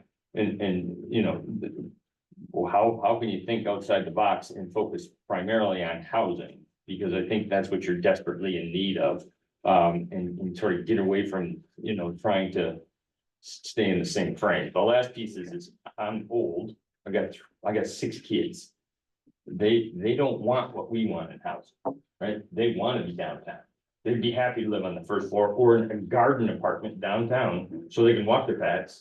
They can walk out to your beautiful shoreline where I was doing email this morning, because it's not quite that pretty. They don't want cars and insurance and They gas. they don't want cars and insurance and They want gas. electric bikes. I'm telling you, young people will rent garden apartments, not first floor, garden apartments. So what's the frame in terms of, you know, what are the real needs? Are we working too hard to stay within the box of our thought process, which does not fit my children anymore? I can tell you that. So they don't want lawnmowers either, by the way. They don't want to have to cut any grass. You know, and the state is starting to look at the surplus of commercial property in conjunction with the shortage of residential property, because COVID changed all the rules. Maybe we need to revisit our zoning ordinances. Well, the other, That's something the DDA would consider Let's not, for we're not for zoning. residential. the other thing that we were looking at, just talking about those pieces is the, Right, I mean, is that something the DDA would support? No. I mean, I said it when you're changing. No, great. Yeah, we don't have any. Never had a problem with that. It's not anything in that. That case, so. Only employers that we really receive, I had to be, with the exception of this, people wanted to turn the first floors into short-term stalls. But wouldn't you want short-term rentals downtown? Right. Yeah, but that was in their business, and then putting short term rental, I got 6 gigs, 29. Yeah, 6. The businesses that would make. My oldest was turned 18. Where are you gonna have short-term rentals? If that's not where you're gonna put them. I mean, where do they want short-term rental? What's? So we allow them in our downtown district and the transitional, which is along M28. So downtown, that would be a good spot. And that's the thing, if this is commercial venue downstairs, what's me stopping for me to rent that and putting 3 short-term rentals in it? Turn the Munising News Building into a hostel. Boy, I can tell you this, I'll speak for the community, you throw a bunch of short-term rentals and invest money into that downtown, people are gonna lose their freaking Well, mind. then consider I know. long-term residential. Right. Or use. Exactly, people are already in matter, and not only that, I don't know if it can be supported at this point. I mean, tourism, I mean, we've moved down 400,000 and that is not come back up. You know, so I think we're right on that, okay thing, but we'll just start going more into that. I think, right now, one of the big next steps is to Oh, okay. make it public that there is space available Okay, I at didn't this know. I rate. said, okay, I understand. To see if there is a baby case who says, I can afford that, and you have a new place for people to work. And some of my college kids love being over there, and after they graduate, they're gonna go live there and work there. Still run my shop, like, I think putting it out there for everybody to know that there is space going to be available at this price. I think that's a first really good step while we're still doing all of this. Well, I think you guys have been doing a lot of that for 2 years solid, locally and. Shannon, how does that change the equation You know. if the city were to revise its zoning ordinance to allow first floor residential downtown? We've already analyzed that under, because we had to assume that for the 9% model, YTech. Because they don't allow that, level of commercial, so we've looked at that. And the 9% LIHTC, we would be adding, I put 10 units in there, I have to verify that with Barry, but. There's still a decent gap in the LIHTC, but I mean, I think that's something that we could get support for. So that's one option, and that would be the 40 to 80 rent ranges. I can hear Jim's brain from here. Yeah, so your zoning regulation on first floor commercial, is that on the street frontage or is that across the entire first floor? Entire first floor. So Front to back? front to back, correct, on new builds, yeah, so we have a couple grandfather parcels in, but one item we do have that's not been utilized is our planned unit development section of our zoning ordinance. And I mentioned it to Barry Yeah. Polson before you guys started the process, is why don't we It's do a only PUD? 1.4 acres. Will be, what, We can amend our PUD section to bring it from 2 to 1.25. And the PUD That's- gives you a lot more flexibility to flexibility. still manage all of these pieces. And it gives you guys as the developers a lot Yeah. more free reign with Yeah. Barry Polson, because that's Yeah. one thing I never understood is why a PUD wasn't applied for. yeah, most of our other projects that are this size are PUDs, so that That's would be great. what my research showed too, and that's why I was a little surprised, and that's one where we put the PUD section of our ordinance in place quite literally for For this that part, lot. for that lot, and for one other lot in town, which has a, Land unit development, it is a process that gets set up in a zoning ordinance that allows a city to give flexibility on projects of a certain size related to setbacks and all the other, very rigid zoning requirements for projects that meet certain community needs. And- And and it's set up in the. As long as you meet certain parameters, as Jill said, within that ordinance, they can have more flexibility for administrative, where the city still has that administrative, but it doesn't have to go back through a public process. If it meets those initiatives. It would help here in some of the creative things that we might need to do, but I think, Kelly, back to your point though, part of our problem is really nailing down how much commercial space is supportable at those rates. And I do think it's gonna be less than we currently have. So our first step is really to sit down with Barry, understand cost saving measures in the building. There's a $15 million mixed use building of very similar size that was just financed in Boyne. through, like a complicated capital stack without a tax credit, you know, that we're looking at, but that's our first step, is to really think about how do we take these rents, which sounds like we're looking at 40 to 100% AMI. That we would be between about 560 to maybe not the high end of the 100, but maybe the $1,200-$1,400 a month range. Are you talking like 80%? Yeah, but maybe even a little higher than that for a 2-bedroom. Well, that goes up to 1,400.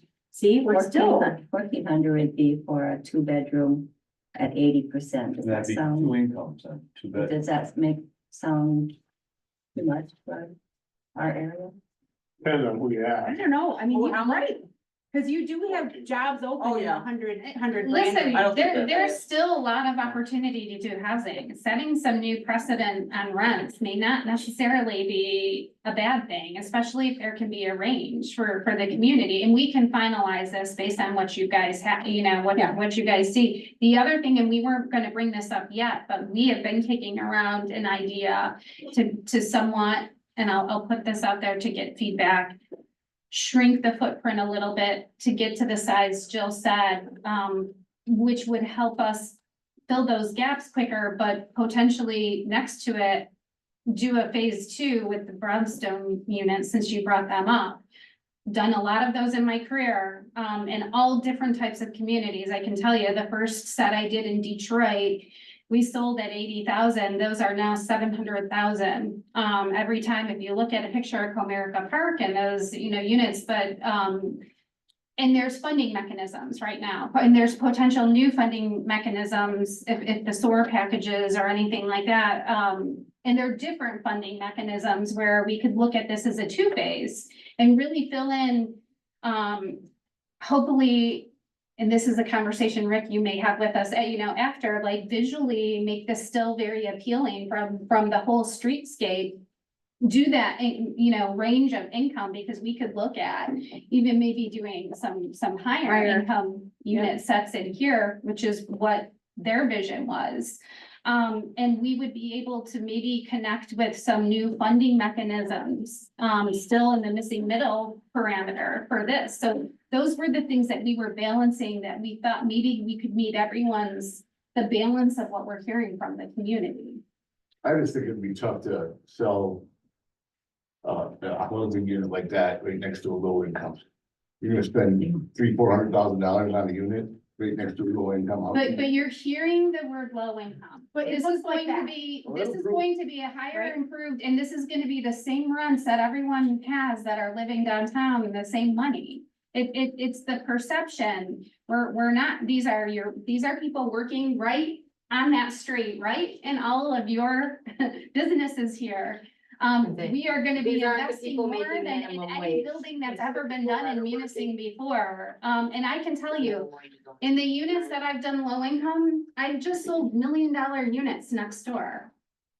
I did Not the in original Munising, master that's plan. right. But I'm not saying if that's going to happen here. I'm just saying, in a lot of mixed income developments that I've worked at, Detroit being one of them, we've got $1 million units and units that are selling. But once again, it's about how the projects are managed, how they're designed, how they're invested in, the range of units. And in this, even if we're we have to get away from the term low income. We're doing workforce incomes that we talked about and the ranges that we talked about with the rents that we talked about. We just have to bring the equity sources in to make that happen here. Well, I guess my question would be to Dale and Kathy and others, if the building looks like that, and someone's buying a house next door, they would have to do a title search on this property to understand that it's low, like what about the way that looks is going to, In the shiny picture, it looks great. Come back in 10 years, and see what it looks like. Well, why would it look any different? It'd be regulated so tightly. The tax So credit you're saying that investors up in require, Marquette looks great. the tax credit investors require audited reports and management reports every single year. And all of these units have to be certified. Yes. And if you have any mismanagement and you're getting MISTA funded, you lose experience and points, which is why very few folks can come in now and qualify. You actually, you get negative experience points, and this does not be, because what you see up here in the UP is public housing. You guys have a lot of poorly managed, poorly designed public housing. Well, I was to gonna your say, point. I mean, we have windjammers. Yeah. It looks nice up there. They have a small playground. Jericho House. The Jericho House is nice. We also have the Hillside Apartments. They just redid their whole entire thing. They have a big playground in between. Part of the cost. that None of have it to be looks factored into is a eyesores. significant amount of maintenance funding. Reserve, yeah. The properties are never degraded. What are the ones that have declined? Where is right, there are ones in the community that have kind of fallen apart that are a sore spot, right? So what are those? In terms of like apartment structures? Yeah, there are communities that have, Yeah, I would say Grandview down on Mill Street. yep. okay. Yeah, Are these- That's is that a probably the public only No. apartment building that's. But they're not been low for income. 50 years. no. They're not low So income. as of right now, the only development that we have in the city that utilized LIHTC, which was 12 years ago, is Windjammer's Moda development. Okay, And I highly recommend going up to Cox Edition and looking at Moda's development 10 years after, it's actually 12 years after the fact. It is, It's a beautiful property. Well, and I want to be careful to say, we're gonna face every challenge that, your folks face with as property managers and people as tenants who take advantage of that. I mean, all we can do is put restrictions in place and stay on top of it through property managers. But I think that's another important conversation, because that is the misperception. For these type of funding mechanisms moving forward, it is a completely different and extremely rigid structure, which is why most developers can't qualify under that experience. You have to have certain level experience, and these buildings don't cash flow very much. Because it is very rigid, from financial to audited financial statements to check-ins, yearly site check-ins with MISTA, specific management. Your general contractor, your developer, your management company, all have to have experience points. And they're up to 10 each in all of this to just pass those thresholds. But if we do a 4% structure where the LIHTC is only a portion of the building, we have the opportunity to bring some additional cash in the other areas. So it may be a better performing building. I mean, the question here, we can all be wasting time. Rick, That's do you, right? Do you think if we can get everybody on the committee comfortable with a set of rents that we're targeting, a commercial programming plan that we're all comfortable with, is the word LIHTC gonna be a deal breaker? Like, how comfortable do you think you can get your family with the plan? When I first heard it, I said, that's low income, and full disclosure, guys, we've turned down sadly a lot, Yeah. 20 years ago. 20 years ago, we just didn't want low income, because in me personally, and obviously that's changed. I don't think that's the highest and best use for that space, because we've had our family's own bits and pieces of that for 60 years, right? And so, I'm putting my People State Bank hat on now. What do we want, what makes the town more vibrant? And so I guess I'm warming up a little bit to the idea of I wish it wouldn't say low income in LIHTC, but Right. Working on this. Tax credit. yeah, Workforce. yeah. Workforce tax credit. Workforce. I'm curious because I know the county was behind it, excited, the land bank was behind it, the city was behind it at the time, the DDA was behind it at the time. Does anything change for them? Because the DDA was giving up stuff, right? Giving up dollars for them. Now it's just changing. Do they have to do anything different? Because. Yeah. So like we were saying, the LIHTC, if we do a 4%, and it depends on the structure. So there's a couple different answers here. If we carve up the building and only a piece of it is that workforce tax credit, that piece will probably be a pilot, a payment in lieu of taxes. And then we'd have to look at the other floors. I mean, under that model, if the investment is still big enough, we could go back through the transformational brownfield program and get MEDC's investment. So I can't answer your question until we know exactly what the Because I capital know it stack is. was, I know that it was a little hard to get here and you convinced and it all made sense, right? But now that's changed and you know, it's been a pivot. You know, Yeah. Rod, you pointed out that they said no to Light Tech, you know, downtown Munising, right? And so that failed and, you know, I'd be Well, they curious to said see. no to Litech at Mather Right, because that was our alma mater and we didn't want to see it as low income housing. yeah, and sadly, and is there a need for it? Absolutely. Is there a space for it? Absolutely. And I want to make sure people understand, we're not against it. It's just, is that the highest and best use Fair enough. spot for it? Well, I And so don't, I like to hear you know, the And I powers have a that be to say, recommendation. yes, this is what we want. Pardon me? and I have a recommendation, and I don't pretend to know what Munising Land Company's business plan is or property management plan is, and I don't want to. We want to be But I know that the lot has been empty for 30 years. 1.4 acres downtown has been empty for 30 years, generating little or no tax revenue. And for that, I apologize. Well, that's okay. Yeah. Well, but is it the highest and best use? I don't know. And that's how it should be. What I would recommend, because there seems to be still to be a stigma attached to the term high tech, low income housing tax credits, is I recommend that we bring somebody from MISTA into this group to explain how they are acquired, how they are used, and how the properties are regulated. Because then you're getting it straight from the horse's mouth, and you don't have to believe any of us. And I would recommend, and I can recommend somebody from MISTA.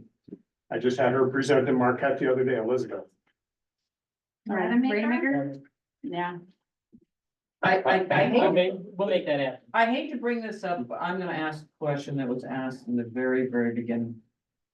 And have you looked at any other locations for the housing that are close to downtown, any other moment? I mean, I mean, I'm just throwing it out there because I it have. was asked. You know, and I know, whenever you say low income, back to whatever. Well, don't say It it. doesn't, I know I don't say it, but that is what people think. That is what people think.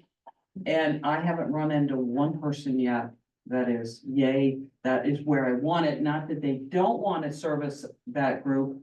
But I haven't spoke to anybody yet that wants it downtown. We tried it 5 times. I personally tried it 5 Exactly, times. I tried it at Mather. I was tried gonna it say, on the lot downtown. I Yeah. tried it at Grandview where the trailer court is. I tried it in the industrial park. And Mister would not even consider any of those locations. Yeah. And I mean, we looked at multiple locations before we narrowed down to this piece. We looked at Popco. The answer is, you know, if, There's no way. just know that would be moving back to square zero. In Okay. all of the engineering, planning, architectural, public processes. And just, you know, on a good day, those take a couple years But I to think, put together. I think So, the and biggest also it would point, leave that piece of property just empty again. yeah, What are you supposed to put there? well, don't forget how Well, much that's time we their spent on property. Well, that's what I'm saying. Trying to get them moved to move. Remember how much time we You gonna spent trying build to get them moved? houses on there or? And We inside our also looked at the ski hill property, the ski jump property in Browns Edition. Yeah. And we looked at the river property down on the Well, Costa Bridge and Frog Hollow.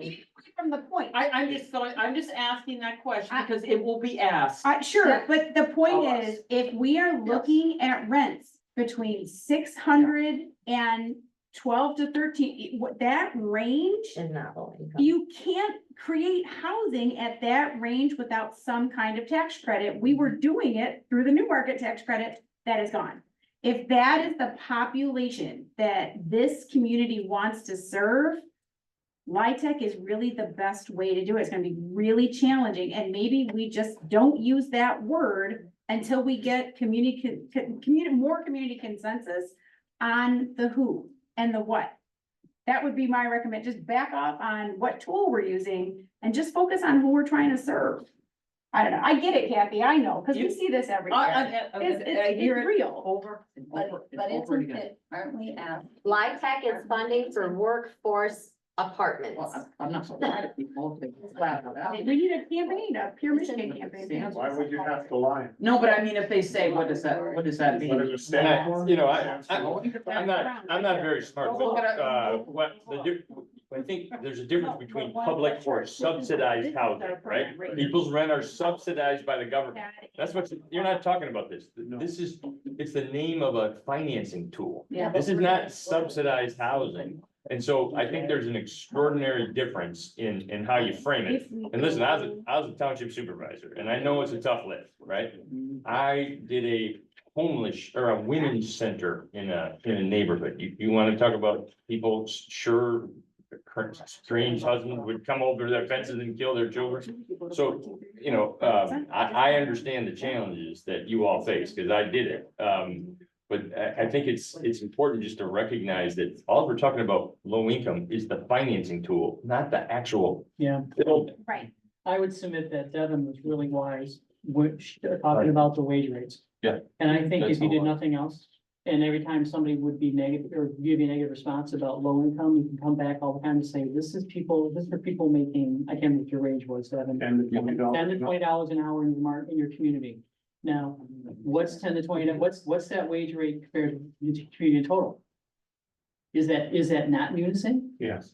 And so I think that's a wise tactic to use, focus on the wage rates. Because if you ask anybody in the community and said, do we need low income housing, you're gonna get a mixed bag of, him and Han, but majority of it's probably gonna say, Yeah, yeah. we do, but make sure it's out of town. Correct, yeah, up in Wetmore. But if you say, hey, do you think we need housing for people who are working full-time, making between $10.71 and $21 an hour?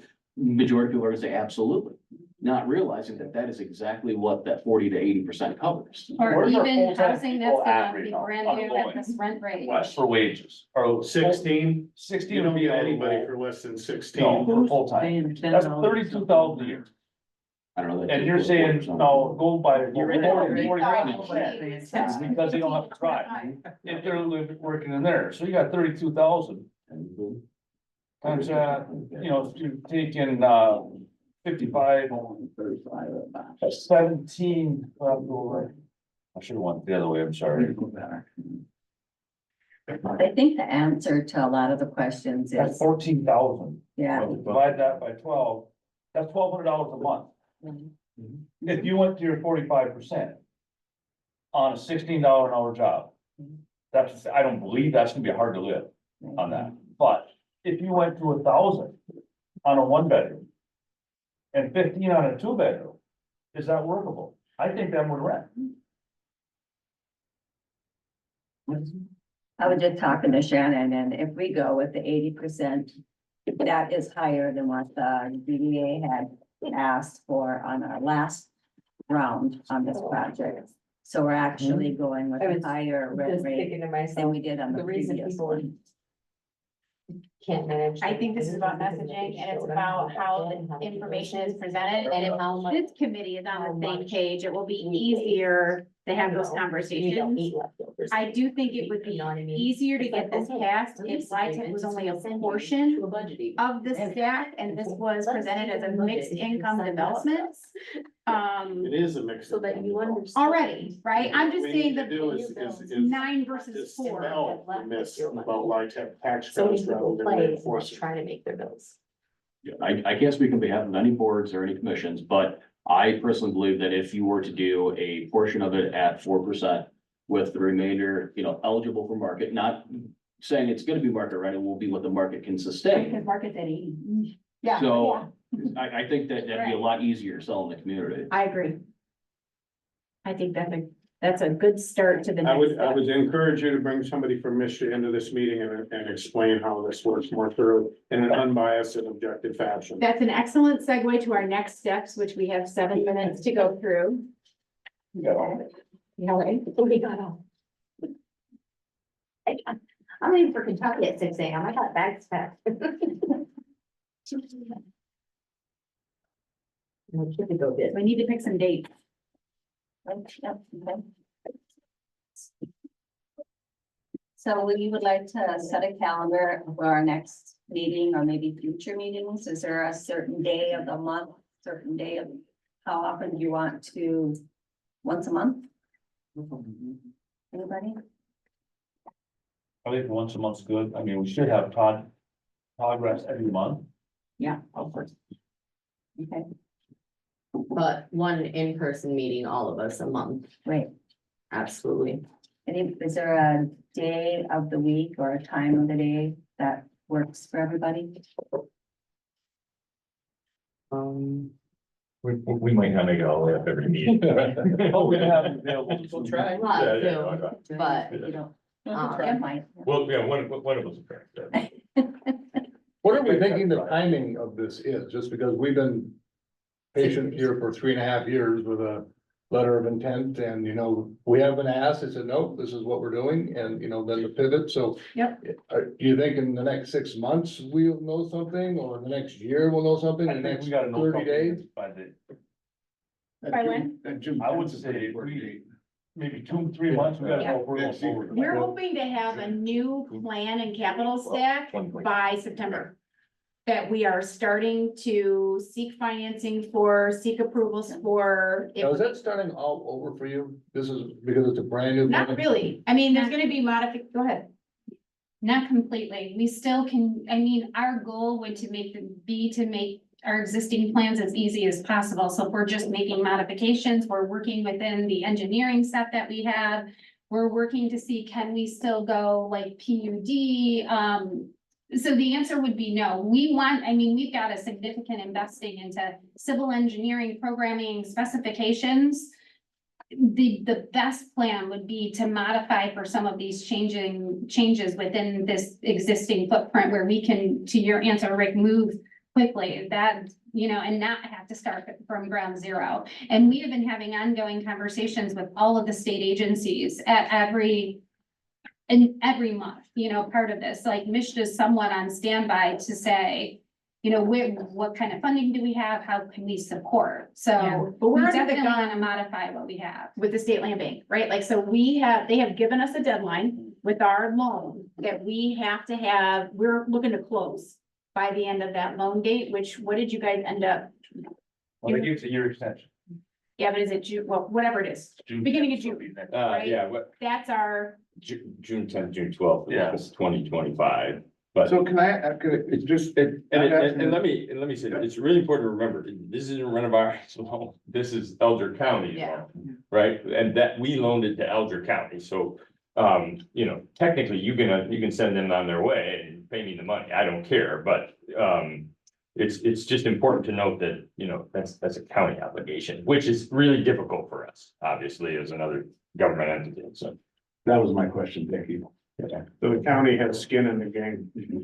I think everybody has skin in the game, that's the point, and that's the beauty of this meeting, right? And I can assure you, as Shannon pointed out, the Mr. Director serves on my board, the MEC Director serves on my board, and the Director of Labor and Economic Opportunity, Susan Corbin, serves on my board. We are all committed to trying to support this community and the development, right? So, you don't have any problem from our end. We just need to see something move. So have you guys got enough information from us today that you guys could come in July and have kind of a draft layout of, if you go 4%, these are the steps that each one of these members of this group would have to take. So say if you're gonna go 4%, the city's gonna have to enter in a PILT agreement. The DEA is gonna, need to consent to PILT, and the land bank's gonna have to do this, Brownfield's gonna have to do that, especially if you start talking, bringing back a transformational brownfield plan. It took, 18 months the first time? So it's one of those where if we can start to see some timelines for each avenue you guys could take, Yep. that may allow us and our boards to see exactly, maybe clarify the picture of the when, the how, the why. I think we're gonna have to. Yeah, and I think we can lay that out. Yeah. It's gonna We be have to. some conversation, Devin, with you prior to that, just to kind of walk through what your process is for PUD, and the public steps, right? Submission, public, so we can lay that out. So I'd like to offer the date of July 18th. Is That's, that, it's that third Wednesday, same It's day a as Thursday. Brownfield and all that. it's a Thursday, Kathy? I cannot do those days. Thursday? Well, I mean, it depends no, Thursday Thursdays is are taken up for me all day by other board meetings. Sorry. I can do the same kind of day, the Wednesday, same day that Brownfield is, the same Wednesday that DDA is and Land Bank and all that mess. What date is that? It's Wednesday today. Maybe the 16th? Without looking at the calendar, Isn't it what's the the third third, so Wednesday? the 17th? Yeah, You're the 17th. Yeah, Like same time. Yeah, I cannot make it that week just for my schedule. well, 17th is kind of used up for Brownfield and Land Bank. But they're 1 and 3, so I'm she was holding- saying doing. I'm saying doing it at 10 o'clock, and I'm saying it because everybody's around anyway. I'm using this room for election training that morning. Anybody can do it whenever, I don't need to be here. I'll change I'm my pretty schedule booked to up. accommodate whatever date we decide. I'm extremely. Mondays and Thursdays are bad for me, so, and I can do anything else. I know, I was looking at Trade Tuesday off being a 17th. day to do it. Go to this, go to, DE or Sue's. Do you got just that one day? For And the training? Yeah, the 17th. Devin, can you host? I can't that whole I week, mean, in fact, I've, You're out. that whole week I'm at a conference. But I can do the Tuesday, week. the 16th look like, You got Yeah. conference on. I know he's gone, but I said, Right, yeah. for everybody else. Like I said, don't worry about it. I've got 10 boards I serve on, so it's really difficult. Once I get outside of particular days, other days have filled up with other ones. Well, if you What can't day make did you it, say 15? The 16th, that Tuesday. The afternoon. I could.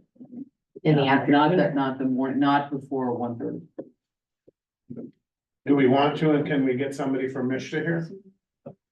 I am, we can ask. but my, Just have a date. my panel's not till. I mean, they don't like to travel. I'll be up here, but. They don't. Even if they they'll- zoom in, you got the,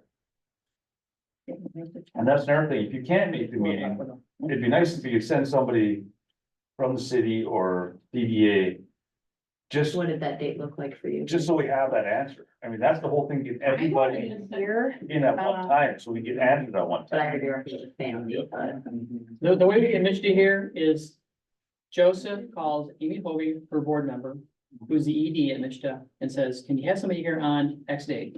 And voila, that's how it happens. Generally. Yeah, yeah, it's gotta help. Make any sense? They know that that was a possibility, so beyond Amy, I mean, I think Tony Lentes, who would, coming from a small rural Josh, I mean. town, that's well, technically actually, Josh- they call Traverse City small. Josh is. Well, actually, I should ask, does that even give you guys enough time? Should we make it more like the end of July, that last week of July?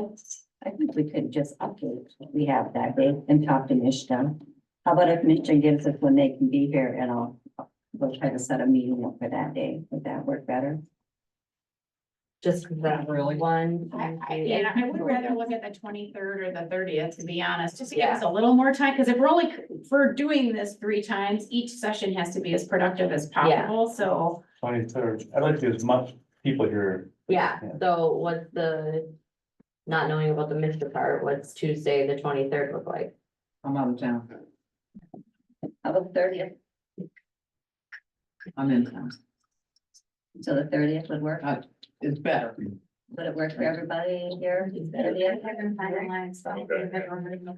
30th, so okay? Not me, but we'll be here. It's Tuesday or. I'm like, and honestly, that gives almost A lot of 6 time. weeks. That's a lot of time that you guys are gonna be definitely ready for. We can get definite time for Mr. to get here. Who's gonna reach out It's to? all right, We'll make we'll get. That's Kim why and we're- Joe are one gonna of- reach one of out us- to one of him. us. We'll make it. We'll make it. I think you need to have a virtual option because so many, Even there's Zoom, too yeah. many people involved I got it. not to have a virtual. option. I think Tony would be perfect. Give He's it a call. familiar with everything that, Exactly, and he that's was what the the one money is. communicating with the MEP. Cause they're just listening. They can't see. Yeah, but you're gonna need to have a virtual option, I think. We're Make trying a to Zoom get or Teams meeting. 15 people together. you know, is next to impossible most of the time, especially in the summer. Certainly worth the investment of time. I mean, you got the technology. You should be able to get it. So Tuesday, the 30th. At 10 o'clock. Works for me. And keep us up to date if you could too. I mean, if you gotta change that, if Jill and Shannon gotta change that or something. That's another thing I'd like Yeah. to see. Yeah. Any emails, can we get a group email of all of us? So we're not, if you send something out, so we're all get that same email. So it ain't a discussion between two people and nobody else knows what's going on. Yes. We want this open to everybody.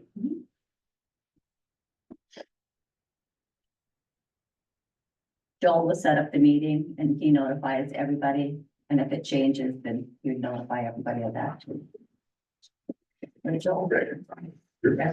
Yeah, if you know Jill and Shannon like a week ahead of time, that would be wonderful. Probably everybody's got, you know, it's like, I don't think I'm gonna make it. We need to change it to 2 weeks, you know, down the road or something. And that way everybody can make sure they're there for it. Do you wanna look at August while we're here or no? Cause like, No, you know, I think we should wait and see. Okay, time. It might be in where Or can't. we need 1 to 2 weeks. okay. Any last questions, Greg? Nope, thank you. Wait, I'm looking at it, we gotta find, that's the first thing in my mind, is, do we have the land? I think I'd like to hear what, you know, his opinion, or not his, has to say. but what Misha has to say, that would help. I'm, there are a lot of stakeholders here, right? Right. And so, you know, when we first heard this, I don't want low income, I don't want low income, and you don't want low income. No. And so, I mean, so if that have a paradigm shift, I guess, on that one, I guess, all years, what that looks like and what that feels like, so. This is low income, not no income. It's I guess I'd like to see the difference on, Workforce. I know, the lower we can get the rent, the more opportunity is for funding. So, is it? I think the conversation you're gonna hear from Miss Mishta, and I just sat on a panel with Amy Hovey last week about. And we have to all be careful with the words we choose. We need to provide housing that fits in the initiative with the broader master plan that's quality, high level. At the rents that you wanna achieve, and the only way to do that is with a serious injection of equity. You know, Mishta said something very interesting, is that, Amy put a challenge out to go look at any development that didn't have that equity. You're seeing better projects come out with these injections right now in terms of quality, management, and how the stringent requirements year after year that are placed. You don't make there's no back end cash flow. That's why it's not appealing to every type of investor that's going to make it, because you have to secure all of this every year. And you said, Generally, it's a better product. you said took severe equity, and did it? I'm talking a massive injection. I mean, how many, By as a whom? banker, how many, By whom? the tax credit investors? So the tax credit brings in a large, equity piece into it. Thanks, This is the actual LIHTC equity that comes in as a tax credit invest. So they're it comes in through a syndicator. Okay, all right. From you, Thank you, Devin. From you.